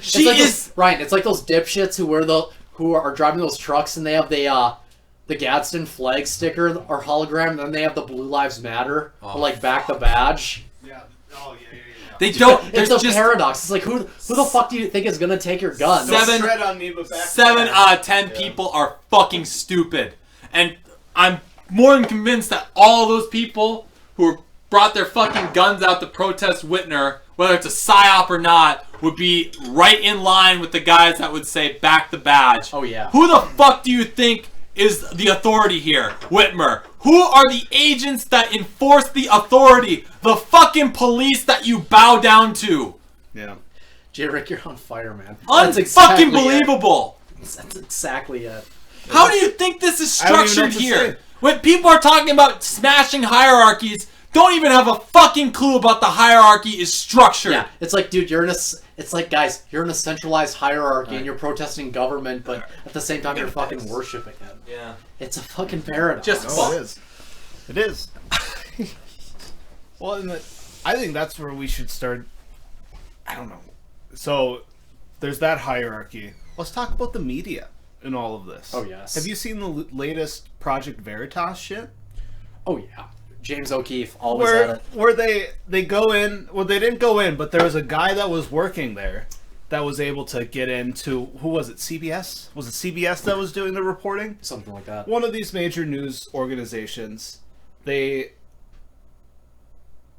have somebody that leaks video saying that they had patients come in that were fake patients. so that they could film people coming to get treatment. I don't even know what the whole thing was for. Yeah. But they staged the entire thing. Yeah. So it wasn't like there was this real thing going on. They had it at this specific time. They had it scheduled at this specific time for these people to show up. There were a few actual people that needed to be treated, but they had to wait behind the people that were there just for show, that didn't actually need treatment. While the nurses are doing like I'll link the video and yeah. Well, and that's our, quite the thing. For our yeah, exactly. For our viewers, that's the latest major news story or break with Project Veritas. Project Veritas, in case you're unaware, does undercover journalism. James O'Keefe started it with the Acorn videos and everything. Yep. And well, David Delayden, I believe, followed it up with the Planned Parenthood videos out in California. But Project Veritas is... I'm so glad we have something like them because they fight against the establishment in the media. They don't join the establishment and go to these wine and dine and wine and cheese dinners. Right? They actually fight against it. They go undercover, and everybody knows what is said in private is nearly 100% true. Nearly 100% of the time, because you have a public... if you're a public official, you have a public PR view, but in private, where you can speak, let's say around a bonfire or here in a basement, and somebody else is wearing a wire, well, they just caught you when you were unguarded, but you don't know really about the wire for sure. You know, like we have the cameras and the microphones set up, so we know we're being recorded at this time. Exactly. But if you have no idea you're being recorded, and you just speak your mind, I mean, when we're sitting here bullshitting on the couch, and we know how we feel about certain things, we feel like we can share information that we wouldn't share otherwise. Mm-hmm. I wouldn't share things on national television, that I would share just talking to you. Exactly. It would be a totally different conversation. I wouldn't share the same thing. So it's just knowing that you're being recorded versus a hot mic where they have no idea they're being recorded. A hidden mic. I think that's where you do get the truth. So when you get that, but then they say, "Oh, I was taken out of context." Yes. Oh, it was edited. Oh, they edited it. But it's like you guys edit in the mainstream media. They fucking edit everything. Megyn Kelly. What is it? Called Alex Jones, and she kind of sweet talked him and everything. And Alex Jones knew it was going to be a hit piece. He sat down for 8 to 9 hours for an interview, and it was. I think he said in the book. I'm reading Hoax by Mike Cernovich. Great book. Yeah. Alex Jones was saying that it was like a 17, 18-minute interview with Megyn Kelly, but he was shown for 2 or 3 minutes out of context from 8 or 9 hours of sitting down and just fucking answering questions. Yeah. So when James O'Keefe releases both the unedited and the edited version, I mean, we get to see for real what powerful public figures are really like. Right. And I hope he does more hit pieces. Well, that goes back media manipulation. That goes back to fucking, what was it, Pence a couple days ago making some wisecrack saying it's a lot easier to lift the empty boxes to bring them in. He had spent a presser delivering some masks in, and all of a sudden, he gets that one little bit out of context.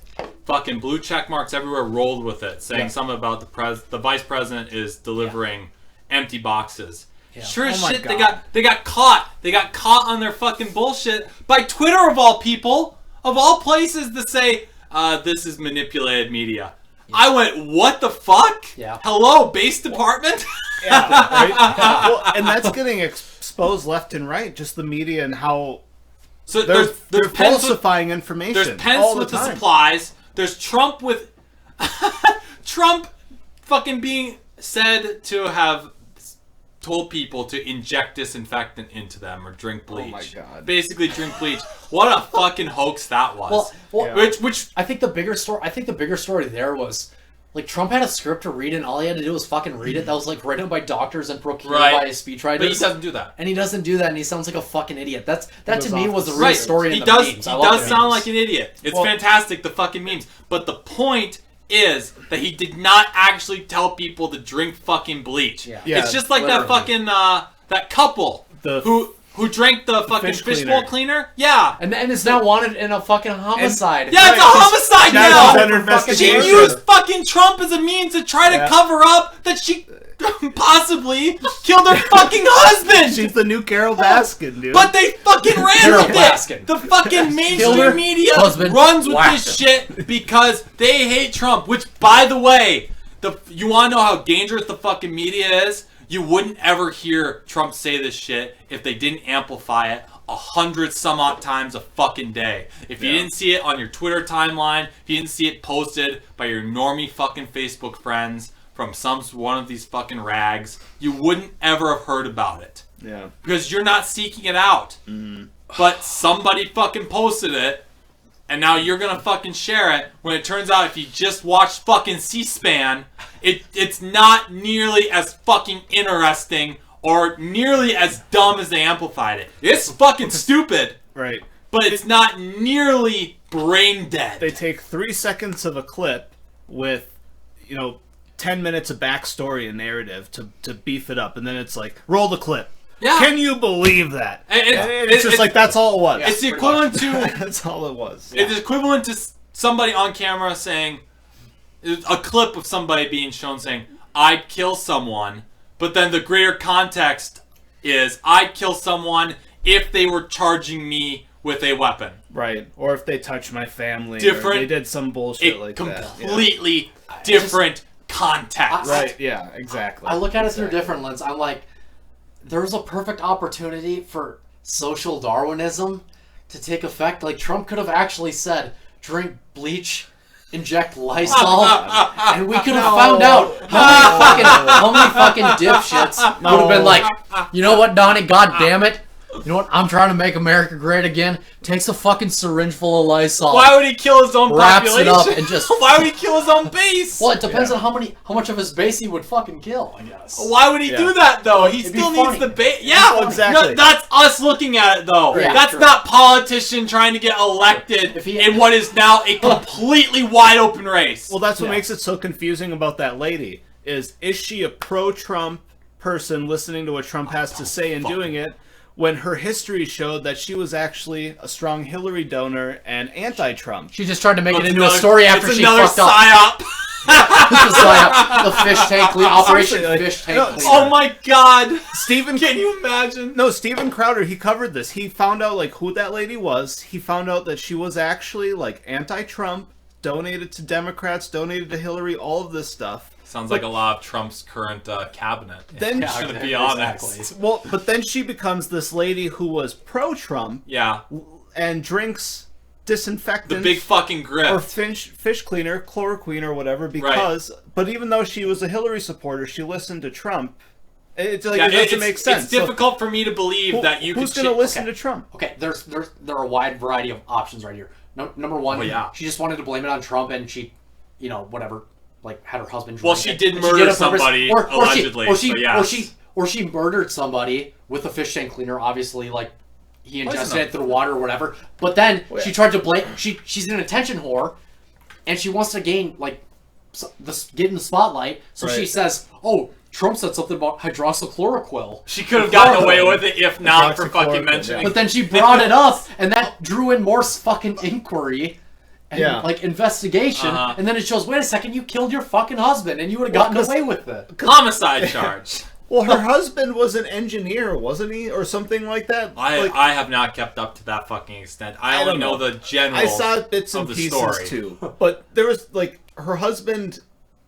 His career would lead you to believe that he wasn't a stupid guy. Right. So for him to have fish cleaner, I feel like your average person be like, no, there's like a warning on the bottle. Unless he didn't want to kill I himself, don't then know. yeah. I then don't he wouldn't have know. done it. This day and for age, him to say, yeah, I'm all about it. when I was a kid, I don't know. Well, my no, dad it's said, probably she probably like slipped it in something or whatever. But unless he was Right. suicidal, if he was suicidal, then No. who Well, knows? I mean, but exactly. That's what I'm trying to say is like, how is he on board with it other than her doing something to murder him? back to the engineer point. he got might have to be fairly smart to be an engineer, sure, but if you just look through the lens, my father taught me this. 7 out of 10 people are fucking stupid. True. Sure. Just I'm in that just- 7 out of 10. I don't know if I'm in the 7 or the 3, Yeah, but I it's not for me to fucking decide, I suppose. It's for me to try to be a part of the 3. and Right. not be a part of the 7. But if I look club. through the lens of 7 out of 10 people are stupid, which sometimes I default on a little bit, but if I can put that lens back up, I immediately start saying, well, okay, I guess it's possible. If I think 7 out of 10 people are It just fucking happened stupid. to go that way. It's, Yeah, as stupid it as just sounds. happened that Yeah. social Darwinism kicked There we in go. again. He just Roll the drank dice. it. Somebody did do it. She was like, honey, Trump said drink this. And he's like, all right, baby. Somebody I'm had doing to. it. Somebody has to Why try to not? climb the cliff. Somebody has to listen to their wife as they Yeah. feed him a drink. Dear Leader Donald said this potion will make us immortal.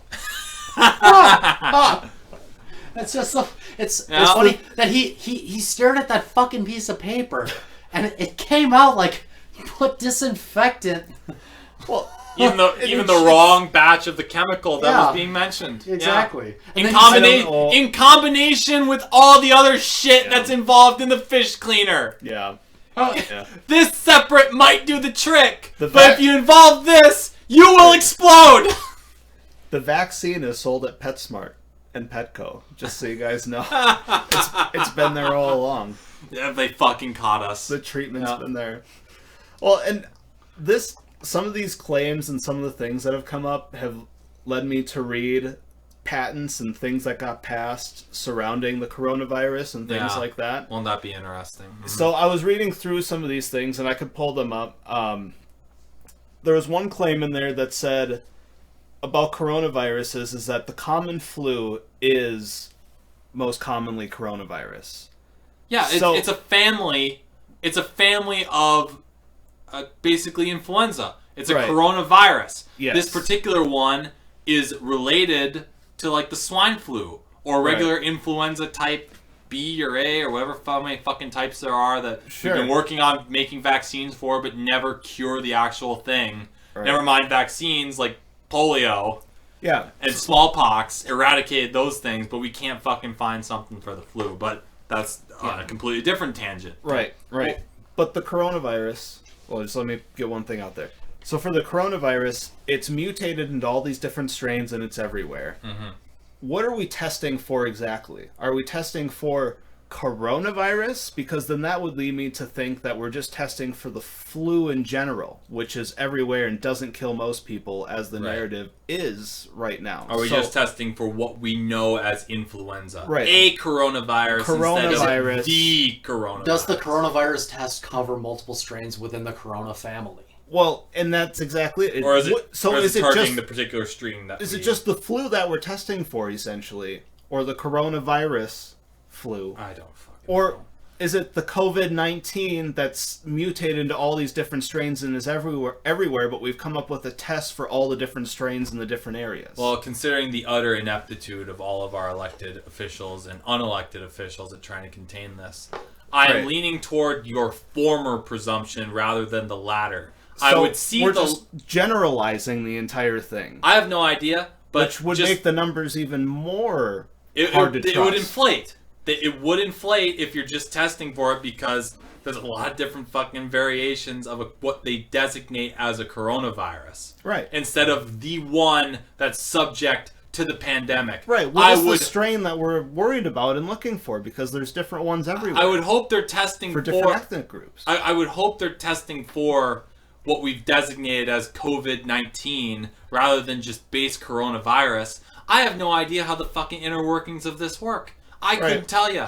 I can at least admit that I can't tell you. We don't have. I've been trying to we figure don't have it lab out. I results can't. from the fucking Wuhan laboratory. Well, the thing is, yeah. I'm not a virologist. I don't No, know how this exactly. shit I'm works. not It's an very epide- complicated. Well, here in base basement, Ryan Schrupp, Mitchell Lee Driver, Jonathan Richter. We are not epidemiologists, virologists, biologists, microbiologists.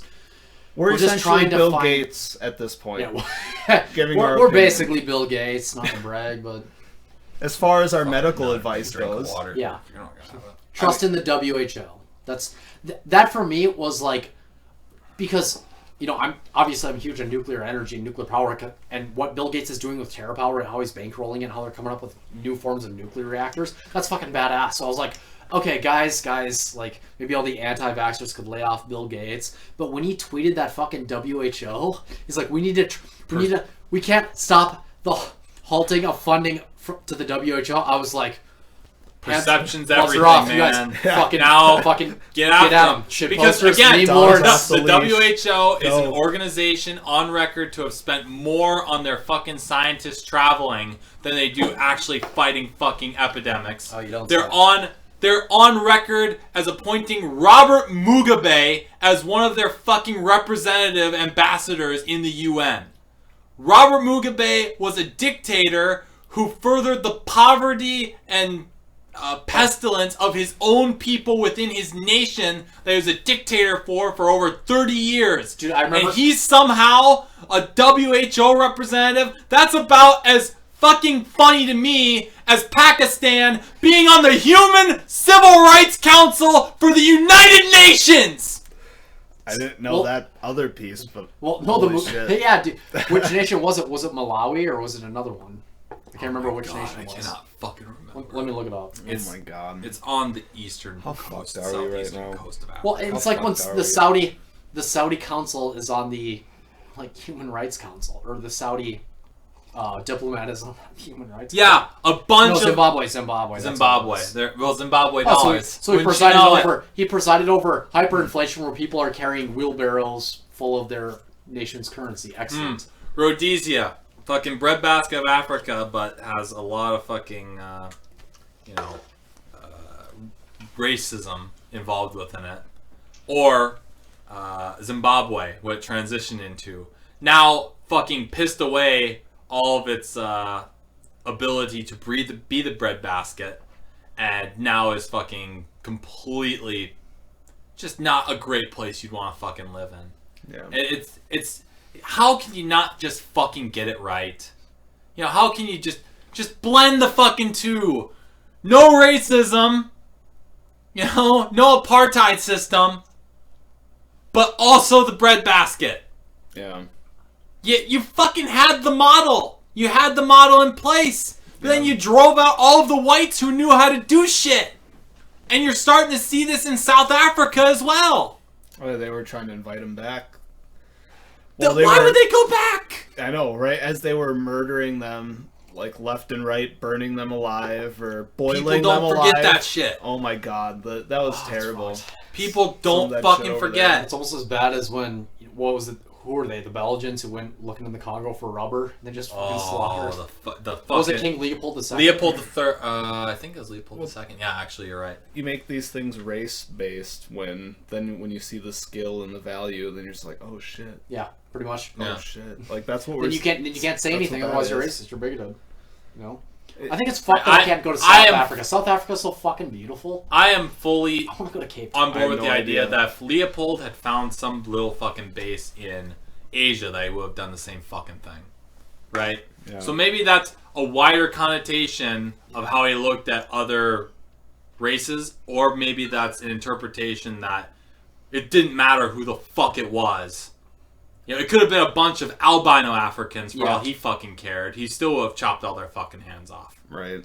Yeah. So then, again, Exactly. It, Oh, and that's it terrible wasn't. right and there. that it that's goes a good all point. over the place. And both can be true. Yeah. Well, slavery wasn't really incentivized racially until maybe like a few years before this American Civil War, because it doesn't matter your color or your race. You want to subjugate and oppress the fellow man, the weaker group. That right? was the model in for group thousands outcome. of years before Exactly. even Christ came to be. Yeah. You know, back in the fucking hundreds of days years the before the Romans. Romans even existed, there was slavery that Exactly. white people hadn't heard of. Enslaving their own. Everybody, or at least I'm willing to bet like 75 to 90% of the world's population has at least one descendant who was a slave. And all the connotations that come with that are just implied when I make that statement.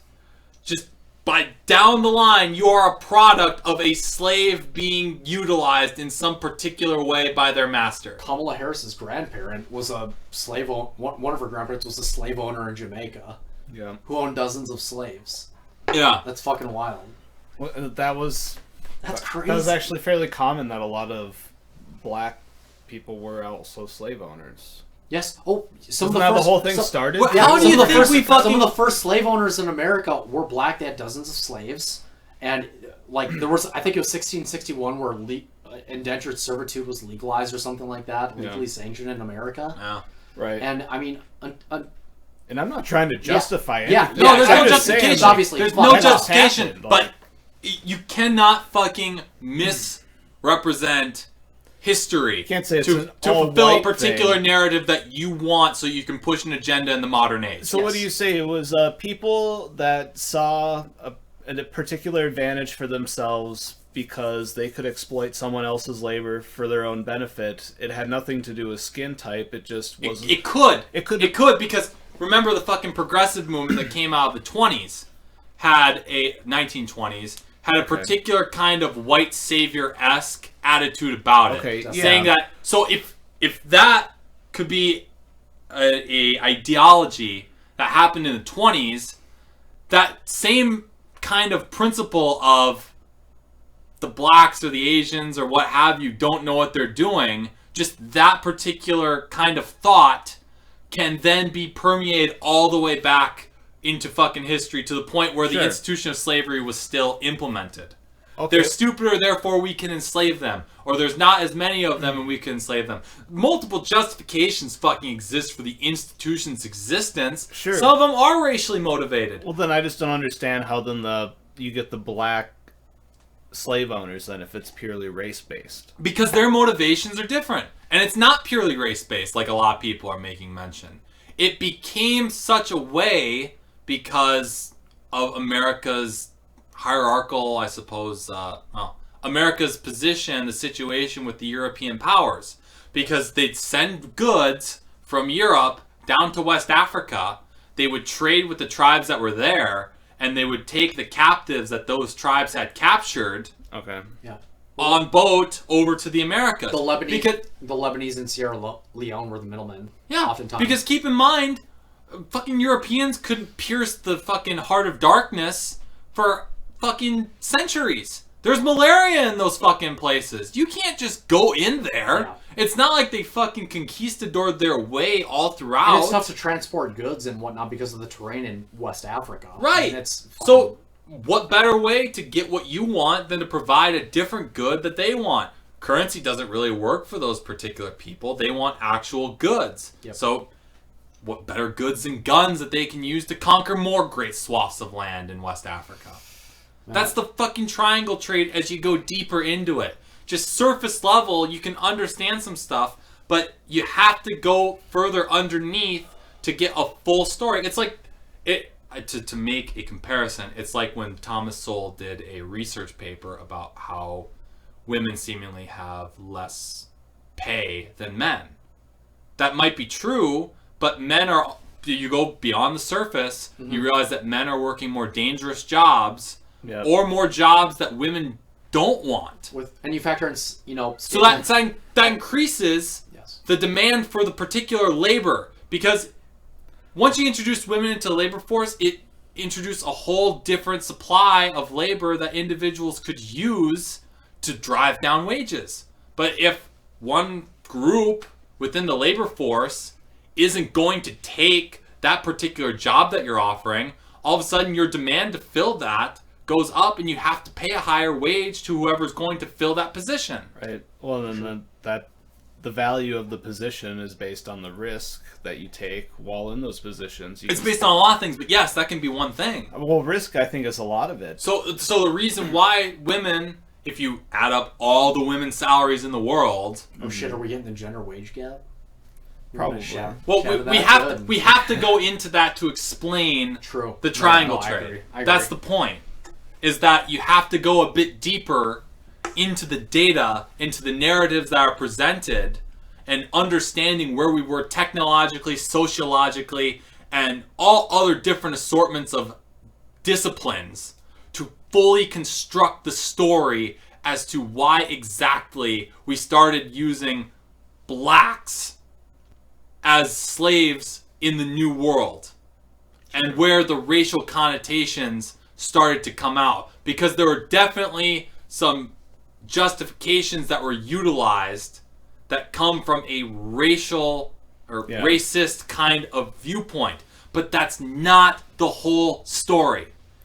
That's just Well, sure. not. But the The 1619 Project wants to make it Fuck sound off. like I don't need to. wants to make it sound like slavery started in that. 1619 in in America.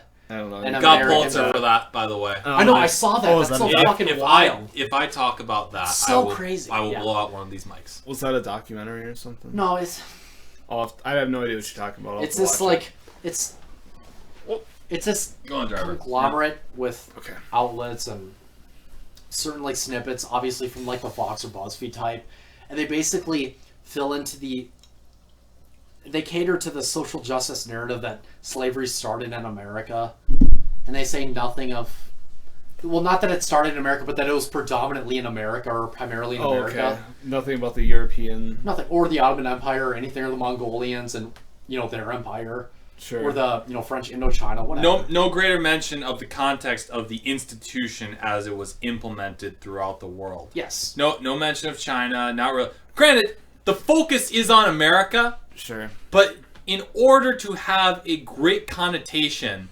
and to provide context to the individual reader, as to not try to steer them, which is what a lot of people have issue with in academia these days, is that these people who are within these positions of authority try to steer the student Yes. into a particular thinking instead of presenting everything within a context for then the student to Right. come to their own conclusion. So if you started at this point in time to this point in time, you show this sort of a window when really right. you're missing this much more of it. Yep. And Well, and it's One day suddenly Hitler just got put into power. Yeah. right. That's That's kind of the principle that is What lacking. led up to that. Yeah, what Yeah. is lacking in that context Right. for Hitler to then ascend to the chancellorship Yep. in 33? yeah. 32, Exactly. 33? They Yeah.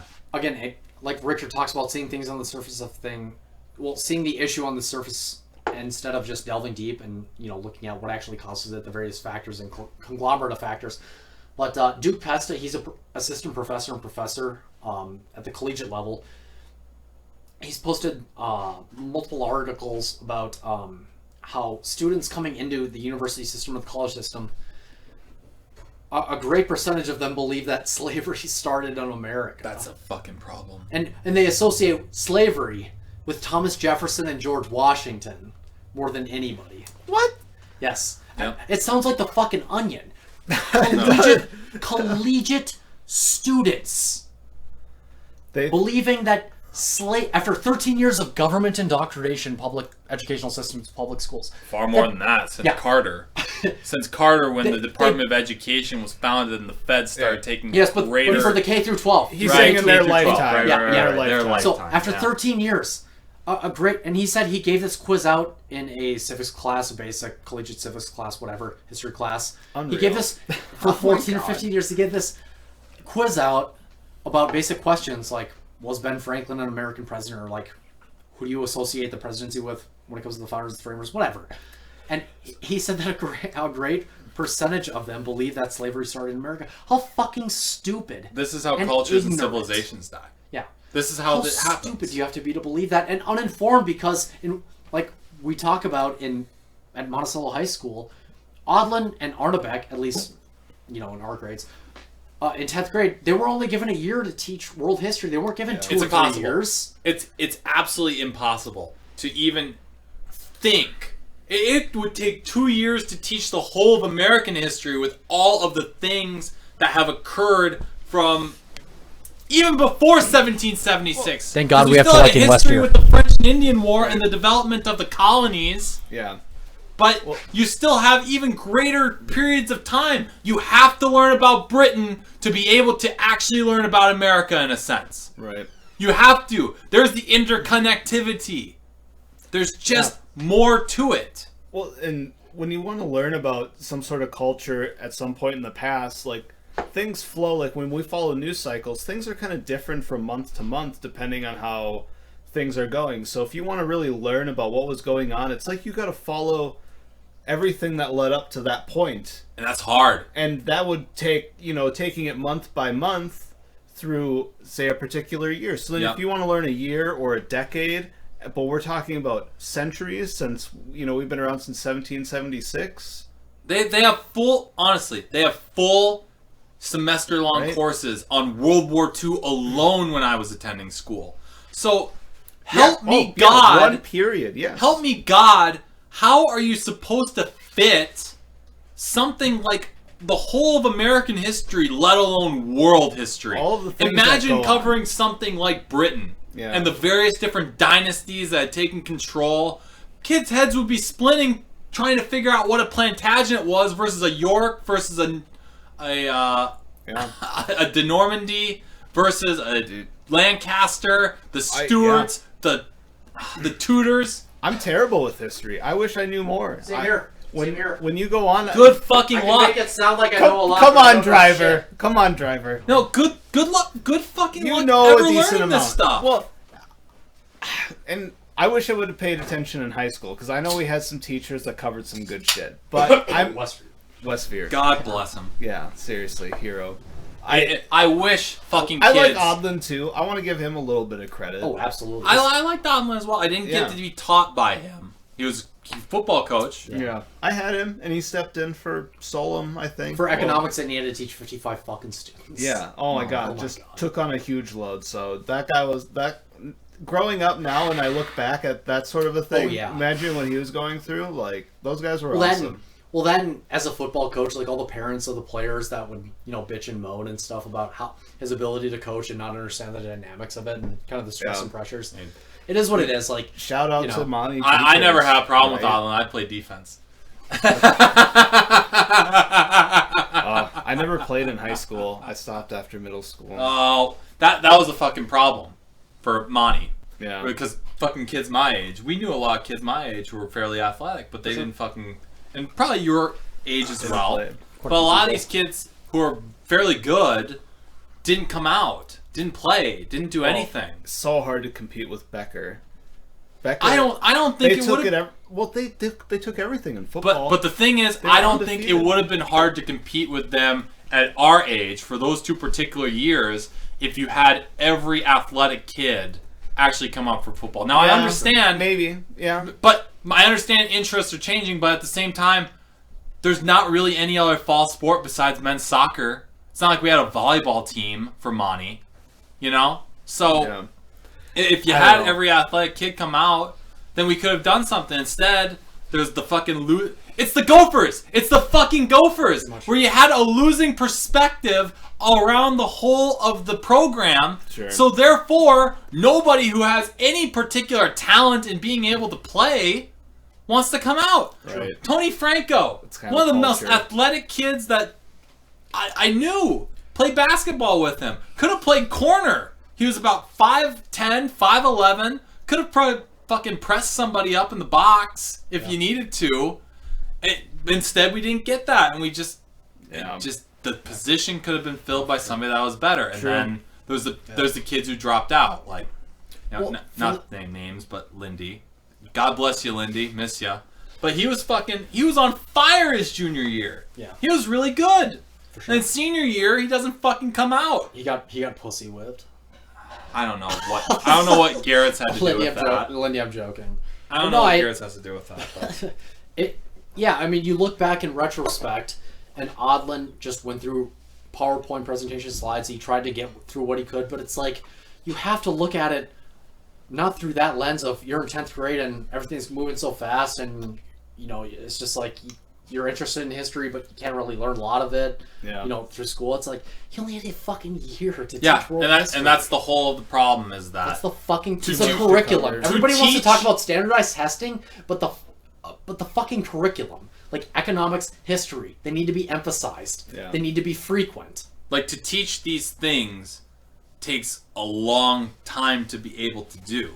Now we live in an age where we have the wealth of kings in the form of knowledge at the palm of our hands. Oh, absolutely. Unfortunately, like on that fucking site that you have up right there, people will try to impose what their viewpoints are instead of presenting it in a particular narrative. Sure. Charles I is the best example because he believed in the idea of an absolute monarchy when he was opposed to the parliament. But the moment he got fucking executed, all of a sudden the Protectorate comes in, and Oliver Cromwell, who's one of the big figures in British history, all of a sudden became a monarch-like individual himself. You'd think they would have learned from that throughout Europe, but turns out something similar happens 150 years later with Napoleon and the French Revolution, where you had an individual like Robespierre who, by his own force of personality, basically riled, well, it wasn't just by him, but he's the main factor, he's the big individual within the Committee of Public Safety who basically took it upon themselves to try the aristocracy, basically execute the king, execute the queen, and then turn the guillotine around on anybody who he deemed a political opponent and execute all them. You just step in and take over. That's essentially what he Use that did. power vacuum. He filled the power vacuum until eventually his grip loosened. And then another committee called the Directory filled in after they had overthrown Robespierre. By that point, a brilliant Corsican officer known as Napoleon had been making his name known throughout all of Europe, and especially in France. Sure enough, they elect him first consul, and eventually he just declares himself emperor. And that's how those sorts of things happen. That's how you go from king to republic again, but we executed the last guy who was kind of in charge of the other republic, to now an emperor. Nobody could ever... The intricacies of the French Revolution could be fucking taught, and it'd take a semester to be able to do. But their effect, the effect of the French Revolution, as seen through the eyes of Americans, isn't fucking taught. Yeah. And how it influenced how we structure our governance isn't fucking taught. All of these things are interconnected, and it's very difficult to be able to teach them, even made more so when people have their own agendas to be able to try to permeate for whatever their own reasons are. Right. And the important thing is, when they're coming up in power, they have to cloak that agenda, opinion, if it isn't popular enough and whatnot. I just got done reading The Prince by Machiavelli. I loved it. I love that shit. Yeah. It really is the best.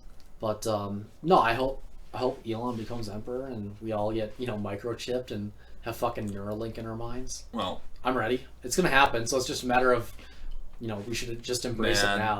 That seems like such just dangerous shit. Honestly, I've gone the philosophical and ethical I did a freshman class on this. Now, granted, freshman class, oh boy, very credentialed, but it's fucking interesting when you hear about how technology is going to be implemented to change the human condition. And it's not just neurologically with our heads. Mm-hmm. I mean, hell, right. A lot already goes on with your head anyways. But, what they can do to your body, what sort of augmentations can you have for your organs. They're talking about maybe having us live past a century on the regular in about 50 years. Yeah. That's fucking crazy to me. I think Ray Kurzweil is right when he talks about the singularity, but he's just off on a time scale. Right. Like, he's off on his time scale, but I mean, that's why when you hear Elon talk about Neuralink and you hear him say low key, we're looking forward, we have a lot of good breakthroughs, there's a lot of good things happening. Well, he knows what the tip of the spear is. He's not fucking stupid. It's not like a lot of things are going on in the tech world globally that he doesn't hear about. He knows what's going on. He knows whether or not they have broken the science of consciousness and whether or not they can understand it as a receiver of, signals or not. I mean, dude, it's wild. And the worry I'm is, so glad he went up. The worry is for those who don't want to be implementing it. Good fucking luck, because you're going to have a societal pressure put on you, whether it's... And then you're going to fall behind economically. I think that's what... Yeah, because if this fucking guy who's working the next cubicle next to you has all of these augmentations to him, and he can work at a rate that's double what you can do... Sure. Why would they keep you around? He's super powered versus... And there's no dead switch. Yeah. Especially if there's no dead switch that you can just turn this thing off of your own autonomy. Yeah. Yeah. Because they could say, we have a dead switch here, but do they really? Yeah. Can you really trust them? It's the same as if, can you trust somebody else to buy a car for you? Yeah. Or buy your house for you? Pretty much. I think the pressure to innovate factors in too, definitely, because it's not like they're gonna stop there. They have investors, they have shareholders like Google and Facebook. They're gonna keep looking for new ways to get into your mind and, like, feed the algorithm or make it more productive or efficient. It's all mind fuck. Exactly. It's a mind fuck to an extent of which sources you consume. Were the fucking Michigan protesters just patriots who were there utilizing their God-given Second Amendment right? Were they fucking crazies who tried to storm a government's building? Were they both? Or is this all just some kind of big fucking psyop? Yeah. Trying to mess with you to make you think one particular thing. That's the fucking worry. That's what consciousness is going to do. It's going to make people really fucking nervous. Yeah. And the US government, at the very least, has done a great job at keeping people not nervous to a great extent. Yeah. To not be anxious. To think everything's going as normal. Yeah. But now all of a sudden, not everything's going as normal. Exactly. This new normal bullshit people are catching on to pretty quickly. The age of the internet has allowed boomers and Gen Xers and everybody else Shit who didn't posters, grow up with meme it, wars. to just fucking go off like Plandemic. That fucking thing that so many people are trying to They're gonna try to stop discredit. Plandemic, but it's gonna hit so many mirrored But sites. by doing it, by removing it off of the accredited site, supposedly, people are going to, by perception, think the fix is in. Yes, that's a good point. They're just going to think that. And that's the new paradigm is if you get censored on YouTube or Google, people immediately assume that regardless of your valid points or invalid points, you're right, and they're going to gravitate toward you. Yeah. And toward your viewpoints and toward what you have to offer. People as a product. cannot possibly think that they're wrong. Exactly. At least on the internet, they Well, can't think they're wrong. Definitely, and study after study has shown that when you have a belief that you really believe in, and then contrary evidence is presented to you that dispels that belief, Blasey Ford, you don't Tara Reid. Yeah, you don't change your view. You dig your heels in deeper and believe whatever your belief system is or whatever you believe on that particular issue. Right. Even more than you did before, despite you getting presented with contrary evidence. And Exactly. I don't know, that's Michael Flynn, General Flynn. yeah. Nobody on the left is going to be held account for falsely reporting on Nobody's Flynn being feet wrong. to the fire. Yeah. Nobody's. Everybody who is a fucking libelous to an extent, reporting a lot of this shit, but are protected by particular laws that don't allow them to be fucking prosecuted. Yes, and journalists on the left, like really good journalists on the left, like Glenn Greenwald, Michael Tracy, Jimmy Dore, and at times, yes, Kyle Kalinske. Yeah, reporters, whatever, commentators. Look at this. If someone shares the plan, how should you respond? What steering shit is this? Should you respond at all? All of the top Right. responses on here are like for Google. It's all like that. Yeah. Oh, yeah. Yeah, exactly. Facebook and YouTube's race to Here's an quash idea. viral video full of Here's a- coronavirus. I'm sure that's going to be something like Yeah, I'm sure the fix was in hoax. it. But it's like if We Plandemic, take a close look. comes You? out and there's an article of a journalist or reporter writes an article saying, how should you view Pandemic? I don't know. Maybe you should, 1, watch it, and 2, be skeptical and critically think about the claims that are being made in that particular the documentary. sheer audacity of media outlets like NPR, NBC, Vox, all these fucking people who have for years tried to utilize anything they could possibly do, in context, out of context, whatever, heighten something to fucking attack one particular political party in the fucking country, or any particular individuals who associate with the leader of that political party, the president, now to say, trust us. Yeah. Trust us when we tell you that this is false. Trust us. This is how you have to respond. Yeah. No fucking wonder people don't have faith in you anymore. Well, we're the arbiters of truth, man. I mean, don't listen. Democracy dies in darkness, doesn't it? Yeah, you're fucking right about that, Wapo. That's why alt and new media is rising, because they see CNN, MSNBC, ABC. They're all propaganda CNN. wings. That's maybe exactly. what they will all. That's If what they're they wrong, might have if they're always wrong, been. If they're wrong, They retract a few days later. Nobody pays attention to it. But all anybody saw initially was the big headline that said, "This is true," or they try to put some spin on it, regardless of the facts. What? And then nobody really, everybody pays attention to that main headline, but then nobody pays attention to the retraction. And they always make the retraction in small, tiny lettering at the bottom of the article. A fucking outlet said Kim Jong-un was dead. Yeah. Dead. The world fucking leader that has nukes of the most rogue state in the world said he was dead. And sure as shit, he turns up a week later. I was so skeptical. No repercussions. I said, show me a fucking body. We can speculate now, but show me a body first. They said, sure as shit, our sources say he's dead. Turns up alive. Yep. Yeah. Yeah. And then nothing. Then there was so much that came out about that. There's so much noise surrounding just that. These people are guaranteed they will never have their feet held to the fire, save for ratings. But the ratings are always fucking solidified because everything is hyper-partisan. Well, and everybody follows all that shit. I mean, everybody... Yeah. When you introduce... You read the articles, and that's what they exactly thrive on. You can't get away from it. They're all clicks. Everyone on the internet, Twitter, Facebook, YouTube, any sort of outlet that has its own domain name. It doesn't fucking matter. It's all clicks because it's ratings for them. It's not a means of producing credible news stories to present to the general public. It's a fucking means of propagandizing everything. Yes. Yeah. They are Fox News. When you introduce corporatism in media and journalism, like is recently the case, and you factor in the clickbait and the profit motive and everything, obviously intrinsically the profit motive isn't bad, but when that's driving truth or what is perceived to be truth, narrative, yeah, exactly. You want to push a certain way. What I like about The Intercept is obviously they lean left significantly, but they also they get all the leaks and they report truthfully. Snowden gave Glenn Greenwald all of his leaks when he worked for The Guardian. A Greenwald and a Tracy, those types. Greenwald, Tracy, Dor, Matei, Kalinsky on occasion. Those guys, they're really reliable. They back up their claims.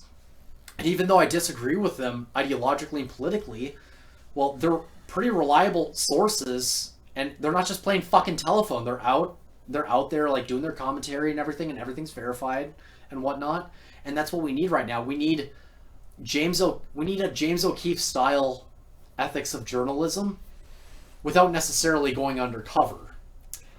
That's what it takes, though. Really, it's true. How do you get that's the highest tier? Because it's like what we were talking about earlier. Journalism. If somebody's on camera versus somebody who's speaking to someone, just where they think it's a one-on-one conversation, no cameras, no microphones, you're gonna get much different information out of somebody. Definitely.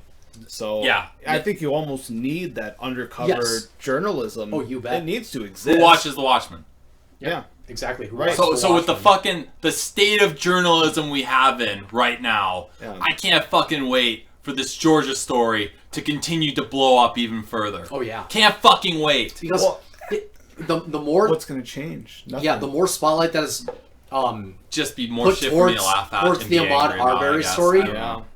The more spotlight that's on the Ahmaud Arbery story, the more we're going to find out. And what we know now is obviously he went into a construction site with different pairs of shoes and a hammer. And at construction sites... They came out in, yeah. At construction sites, with the new footage, that's where we're starting. At construction sites, you can get copper tiles. If somebody leaves power tools, they don't want to necessarily haul them home for the night, whatever. You can get them and steal them. They have high resale value. 25, unemployed, living with mom, make your own assumptions. Yeah, exactly. And he had a history, but again, that's not necessarily a precursor. That's not something to hold against somebody. Definitely. But if he has a propensity to do these kinds of things, and according to the neighbors who called 911, this site had been getting visited, and it's not uncommon for individuals to... It's still private property and it's still trespassing, but it's not uncommon for individuals to check out construction sites, see what's getting built and stuff. I'm not saying it's right. Obviously, what he did is wrong, and it's fucking stupid. It's mostly a kid and a man thing. Yes. Because yes, again, kids we as do that, men men have do not. A particular propensity for exploration. We just do. Yes. Whether it's fucking sailing across the Atlantic to try to find India, or it's taking a look at a house and going, oh, I wonder what they're doing with it. But if you didn't know the owner or the people who made the site, which, like, if you know the owner and they say it's okay to go on, you can kind of check it out, see the drywall, whatever they're doing, whatever kind of neat shit they're doing on the construction site. Yeah. But then he leaves it, 911 was already called, and these two individuals, father and son, right? Some backwoods Georgia boys. Well, yeah, some back. Because this is a rural community, by the way. This isn't like fucking Atlanta. Yeah, they show up, and then they chase him down. I think he drops the hammer on the road because there was a still frame that showed the hammer on the road when they were chasing Ahmaud Arbery or whatever, and then a struggle ensued. He went after their gun. They shot him, but we don't know. Like, did they want to ask questions? Did they fire off warning shots? Like, It's that fucking interaction that leaves things up to subjectivity, right? It becomes a fucking problem that everybody's going to focus on particular points of the story instead of the whole story in general. They just want to cherry pick it and make it a Mike Brown story where he said, hands because up, these guys rolled up like they were going to a modern day OK fucking corral. If somebody comes up to me with fucking guns and say, we want to talk... Oh, fuck off. Yeah, exactly. No, thank you. Yeah. No, I'm not going to be fucking held at gunpoint. I can be against the fucking costume ones all I fucking want to, right? I don't need some uncostumed motherfuckers to now hold me at gunpoint. Yeah.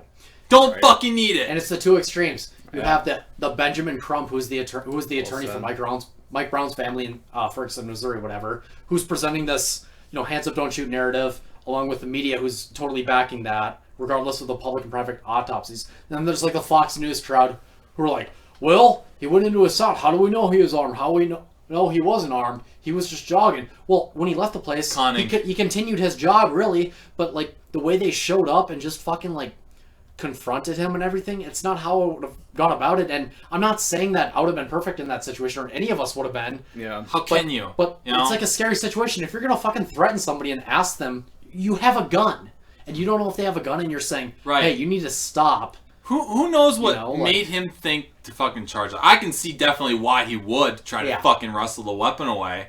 Because I don't want it fucking pointed at me. Oh, yeah. At the same time, it's like, oh, fuck. It's like, I guess you got me here.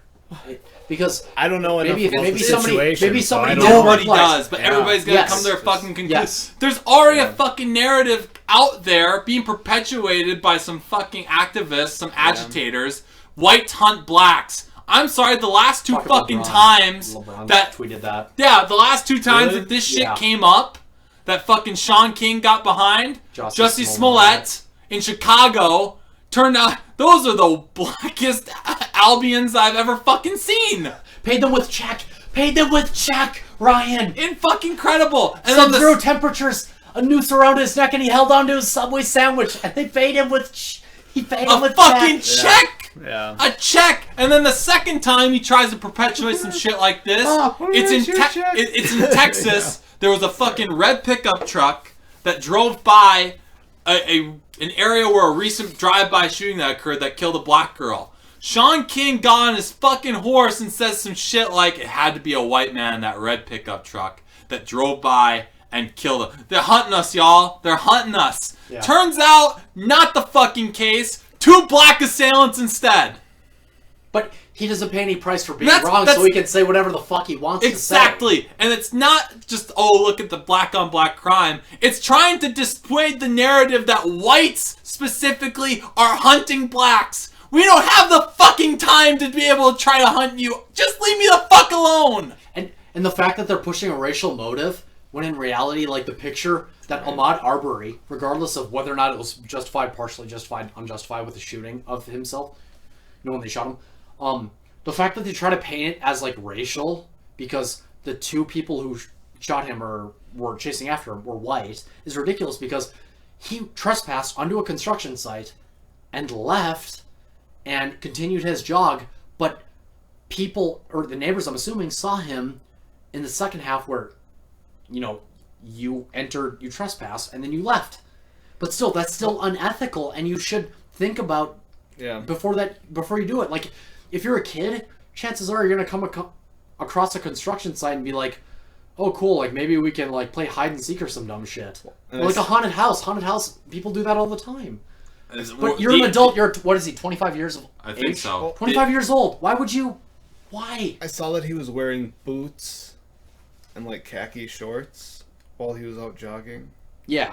Man, Timberlands. to be Are they- fair, I've seen individuals jogging around in nothing more than fucking Under Armour shit with no shorts over top. Well, So that- I've seen weirder. Well, that makes sense, but just I've to, seen- to be jogging in boots though.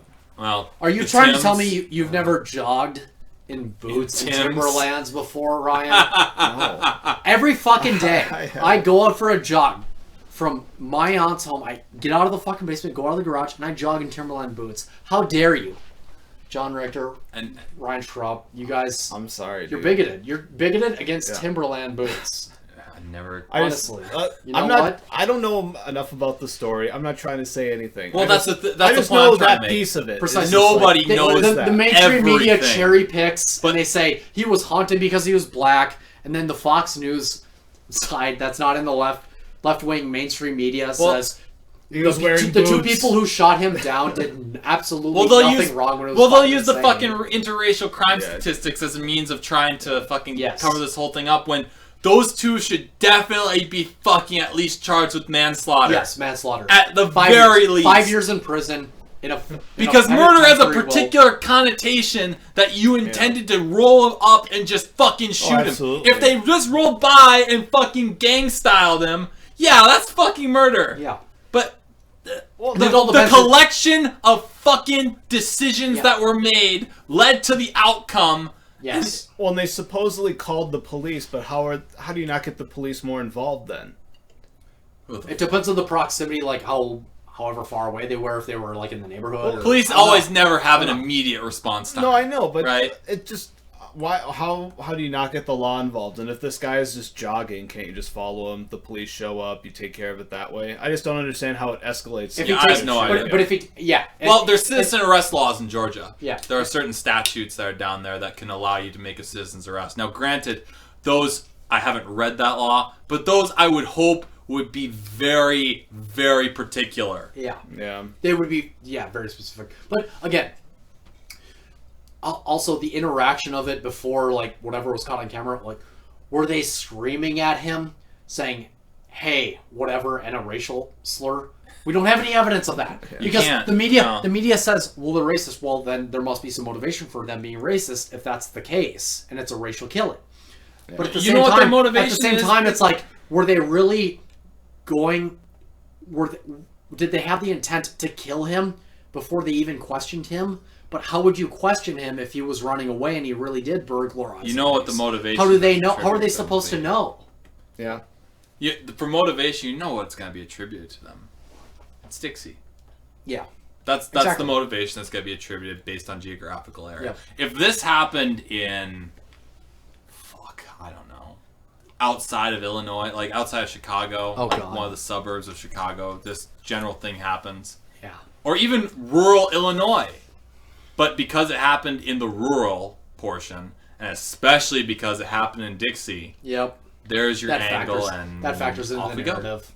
You know, like Off we Southern go. people. That's the narrative, the media narrative. Southern people are a bunch of dumb, like fucking hicks who fly the Confederate flag, and they showed up, gunned them down. Now, obviously, like these two shit bricks, like probably could have done things better, and like not having a propensity to violence, I would have handled it differently. All of us, I'm sure, would have, but we don't have that mentality where we see somebody, jogging out of a place, not sprinting, and say, okay, well, we don't have the time to say, did this Yeah. person burglarize the place or did he not? We saw him just get out of a construction I site. saw him Some just neighbors- leave a fucking construction area with different pair of shoes, supposedly, Yeah. allegedly, Because than what everybody he knows, entered in. everybody knows All construction right. sites nowadays. I mean, especially, I don't know the Valley of Copper, but What's the- you can take a lot of shit from construction sites. And why would now he the just take video the didn't fucking show boots that, and leave other ones? but it showed him going inside. But the people calling 911, they don't have access to that live feed of the video surveillance of the construction site.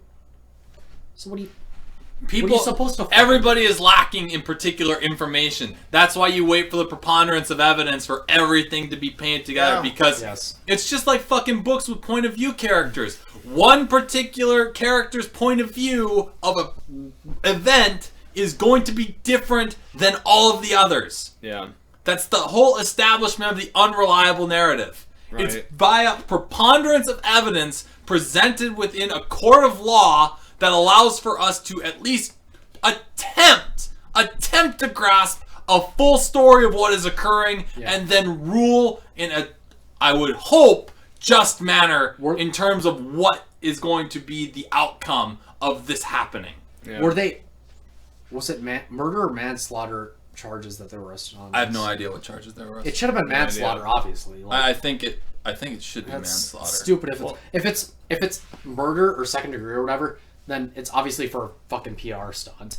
Because Probably. I mean, it's Yeah. they didn't Well, intend. They didn't what is think max manslaughter gonna get you in Georgia? One of those guys is gonna fucking die. maybe like in 5 jail. to 12. I don't know. I have no idea. I have no fucking idea. I'm pulling numbers out of my ass. I have no clue. Still, One of the guys, 66, looks fucking unhealthy as is. He's gonna be thrown into prison, but I mean, hey, they're emptying all the fucking prisons anyways due to COVID, so maybe he'll get out on good behavior. I just wish. Fucking I wish on that wait. front. I wish on that front, Trump would turn the left against itself. Be like, today, we're gonna release all nonviolent drug offenders. All, if you've sold or used or possessed drugs, we're gonna release you. Okay. Could you imagine? The left What would be. the- Left would be like, that's a great idea. We've been fucking drooling and salivating at that for years. But then they'd be like, wait a second. Trump did it, and we're anti-Trump. Yeah. And they would oppose Can't the do release it. of Nope. thousands of nonviolent drug offenders. Just like that Oklahoma governor. He's a Republican. He released like what, over 400 nonviolent drug offenders? Narrative drives And everything. that here. didn't That's for fucking sure. if Obama had done that, or a Democratic state governor, CNN would have covered it endlessly and said, Night you know, it's and day. great for criminal justice reform, but since a Republican Oklahoman governor did it, the wrong letter did it. Yep. boom. The wrong letter did it. Boom. Awful. Absolutely. That's the intellectual dishonesty of politics that permeates down into the culture now, is that you can Yep. do things, maybe not even for altruistic reasons, but have some kind of altruistic effect. And everybody will take the contrary position because you are of a particular affiliation. Oh, partisanship. Tribalism. Yeah, so I was just thinking It's the poison of our time. Yep. You can't fucking help it though. It's embedded in us. There's the constant struggle between the individual as well as the collective. It's the in-group, out-group. It's constant. It will never end. No. It has never ended. We'll never. It's just human nature. It's so I am an intrinsic. American, just the same as Kamala Harris, Yep. just the same as Ben Shapiro, and yet at the same time, I don't belong to either of their tribes. Yep. And whatever fucking sub-tribe that might be underneath those tribes. Jarek, are you trying to tell me that you're not a social justice warrior or a Zionist? I'm at this fucking point, I don't know what I might be, but I really got a fucking kick out of one of our old teachers accusing me of being a logic bro. Yeah. Oh, I saw that. Oh. Not to name any names, but he hates Trump. Okay, here, I'll spell it out. So one of our former teachers, all three of us know who it is. Many others know who it is. Hates Trump. Everything Trump is bad. Everything Obama, fucking fantastic. He's Jesus. I think He has the oratory skills of Christ himself reincarnated. Okay? And so, he accused Trump, he alleged, that Trump has abused the executive branch more than any other president in history. The funny thing was, Than any other president, we'll give him the benefit of the doubt, recent history, American history. Which is completely fucking false. No. When you look at, just with the Patriot Act with Bush, and with Obama and the drone program, and everything that is encompassed within the whistleblower war that was waged by Obama. Are we talking about egregious acts or number of executive? oh fuck, you could Acts. fall on that fucking backstop every fucking day. It doesn't matter what they fucking meant, because they'll just turn it the other fucking direction and say, oh, I meant this other thing. Yes. Which would still not be fucking true. Yeah. It's all bullshit. Every fucking bit of it. The funny fucking thing was, I named more Republicans who have fucking done fucked up shit in terms of utilizing executive power to their own benefit unconstitutionally than I did Democrats. Yeah. And I still get called some Ben Shapiro logic, bro? Yeah. The fuck do you mean?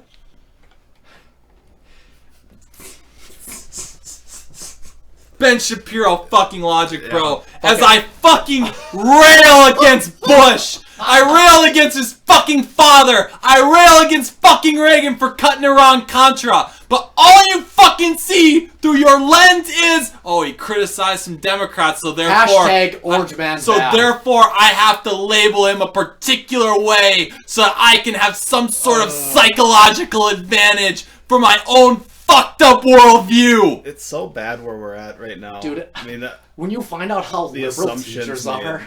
Oh, I It's know. so fucking Academia's depressing. always been liberal. It's not been shit No. simultaneously For sure. like No. it is now. No, for sure. But it's just that they have a social media platform and they're like good at like just virtue signaling.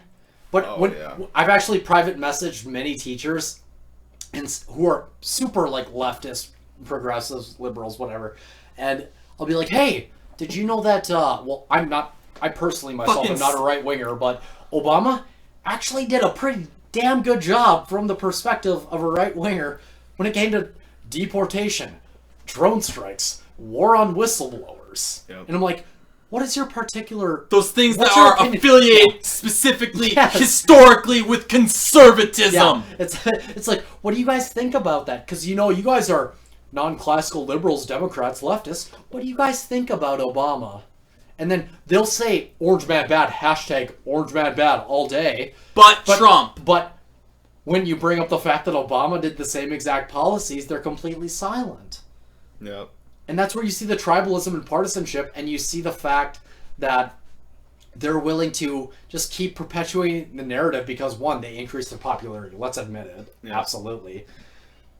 But two, they don't have to actually think on a particular subject and be critical when it comes to their own party affiliation, like their own place in Yeah. a particular political party. It's the Trump party factor. platform. Never I mean, get fired for their performance, by the way. If they I want think, to, with well, them. exactly, and if they want to, It would take a fucking Wiltz or Cole scenario in my fucking grade for them to ever get Yes. fucking tossed into the can. No, I absolutely agree. Absolutely. yep, No doubt. yeah, there you go. The fucking the gall. The fucking gall. What are you, Logic Bro? Just casually. Just a posted. logic, bro, with all the Yeah. fucking Well, no, the funny part is you had a health. all the fucking vagary of a fucking hammer hitting you in the head. You know? Yeah. All the fucking vagary of that's supposed to be an insult. Yeah.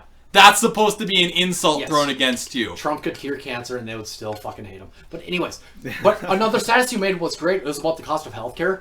And this particular teacher, again, not naming any names, even though we know who he is. I want to say the name because No, I think for sure. I know who we're No. talking For sure. about. But Jay Rick made a status about the cost of healthcare or something like that, or the price of healthcare. And this teacher went on about like unions, this, union that, whatever. And Okay. I made of course, I made a comment about what about the patent system? How about in fucking Like, just the 43? patent system addressing, like, abolishing the patent system would necessarily hinder research and development a little bit, but the cost of everything in the healthcare industry virtually would just come down significantly. You wanna know what And this- he wrote a Tolstoy novel on J. Rick's status in the comments section. I asked that question, and he was like, "Oh yeah, you know, that's a good point." That's Talking it. about And he Fear just Bit, doesn't. right? Of course not. Absolutely not. No. That's who we're talking about. Okay, Yeah. I just want to make sure. Yeah, for sure.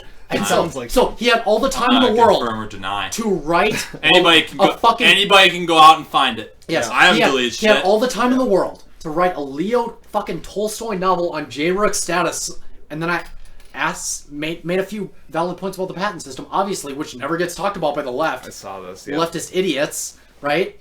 And then he goes, "That's a good question," or "That's a good point," and then done.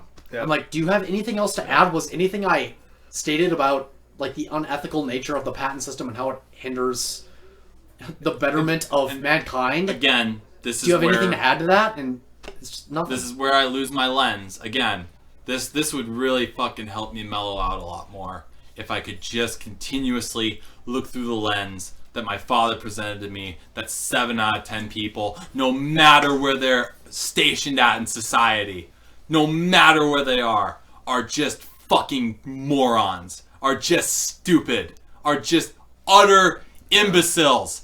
Rich, poor, middle, doesn't matter. Because there can be some very smart people who never make it out, and some rich people who are really just fucking dumb. Yeah. Just dumb lucked it into a fucking position where they can make a lot of money. Jared Kushner, oh my god, getting into college. Yeah. Well, Rumor has it he wasn't the brightest fucking bulb, but daddy and mommy had money. Exactly. All those He can Hollywood people. He can blackmail the fucking Trump administration because he and Ivanka have companies in China that make shit, and China can halt their business at any time. Thus, they don't want to lose all their fucking assets. Yeah. So, fucking policy Massive can be fucking dictated. conflict of Yes, interest, yes. isn't it? But Well, never mind, I fucking criticized that. I'm still a fucking logic bro. Yep. Never mind that. I'm still part of conservative fucking Inc. The fact that somebody who doesn't know you labeled you a logic bro instead of Haven't seen him in 10 being on Team Fuentes. Hashtag Team Fuentes. Haven't seen this person in 10 fucking years. All of a sudden, he has me all figured out. Derek, I'm pretty sure you're All on Team figured Fuentes out. and not Team Shapiro. I am fucking Team Black Pill at this point. Bring on Augustus. I don't give a shit anymore. Democracy has fucking failed because you gave the vote to a bunch of fucking idiots who don't know what's going on, who are single issue fucking voters, and who are always gonna vote just D or R. Nailed it. That's why it's failing. Oh my That's god. why the Republic is a decrepit set of wings on a fucking broken eagle. No wonder Augustus became an emperor. Exactly.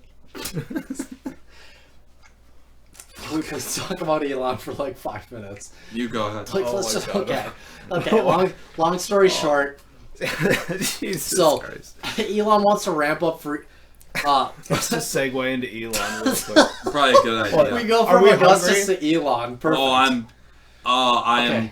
So Elon's on operating off of hunger and spite right now. Should we order Domino? I I'll get don't Papa care. Murphy's, dude. I'll get some Whatever. Murphy's. You want Murphy's?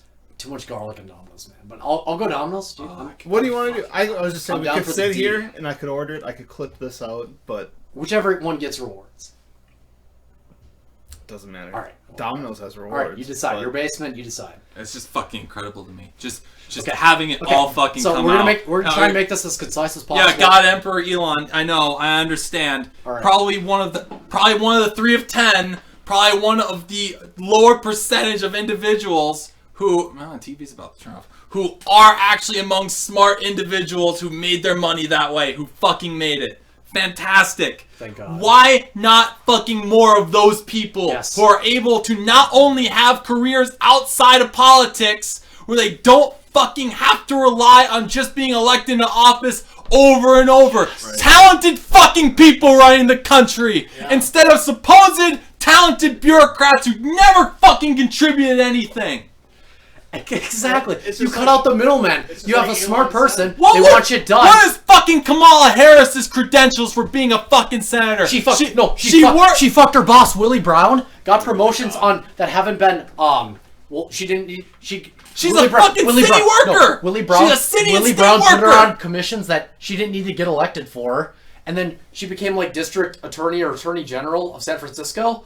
But she kept getting elected, but she covered up clergy abuse, obviously, because they donated to her fucking campaign in large numbers.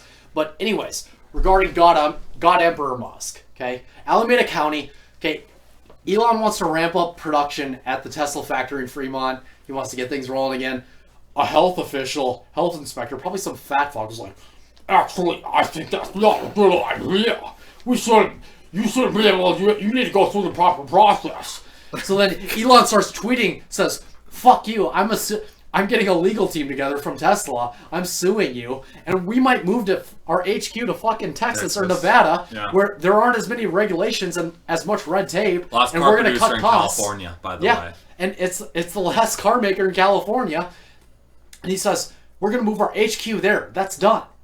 Okay, whether or not we have any Fremont production going forward, that's up to you, motherfucker. Oh my god. And now the ball is in their court. Does Newsom really want to lose thousands of jobs? Yeah, that's the industrialist fucking fighting against, government. Thank God. There has to be a fucking balance to this. And right now, from my fucking perspective, just in that situation, it's just like every other fucking situation we've talked about right now. From fucking COVID to the particular areas and geographical areas that this fucking thing is affected, to the particular population densities. All in all, they've all fucking failed. Trump, Pelosi, fucking Newsom, Cuomo, Waltz, that motherfucker down in Georgia even, Whitmer, does not fucking matter. None of them are sensible. All of them are partisan. Every fucking one of them useless. That is episode 13 of Base Basement, ladies and gentlemen. It's good cafe right there. Be sure to tune in for episode 14, which we will be recording at some future date to be determined. Thank you. Peace.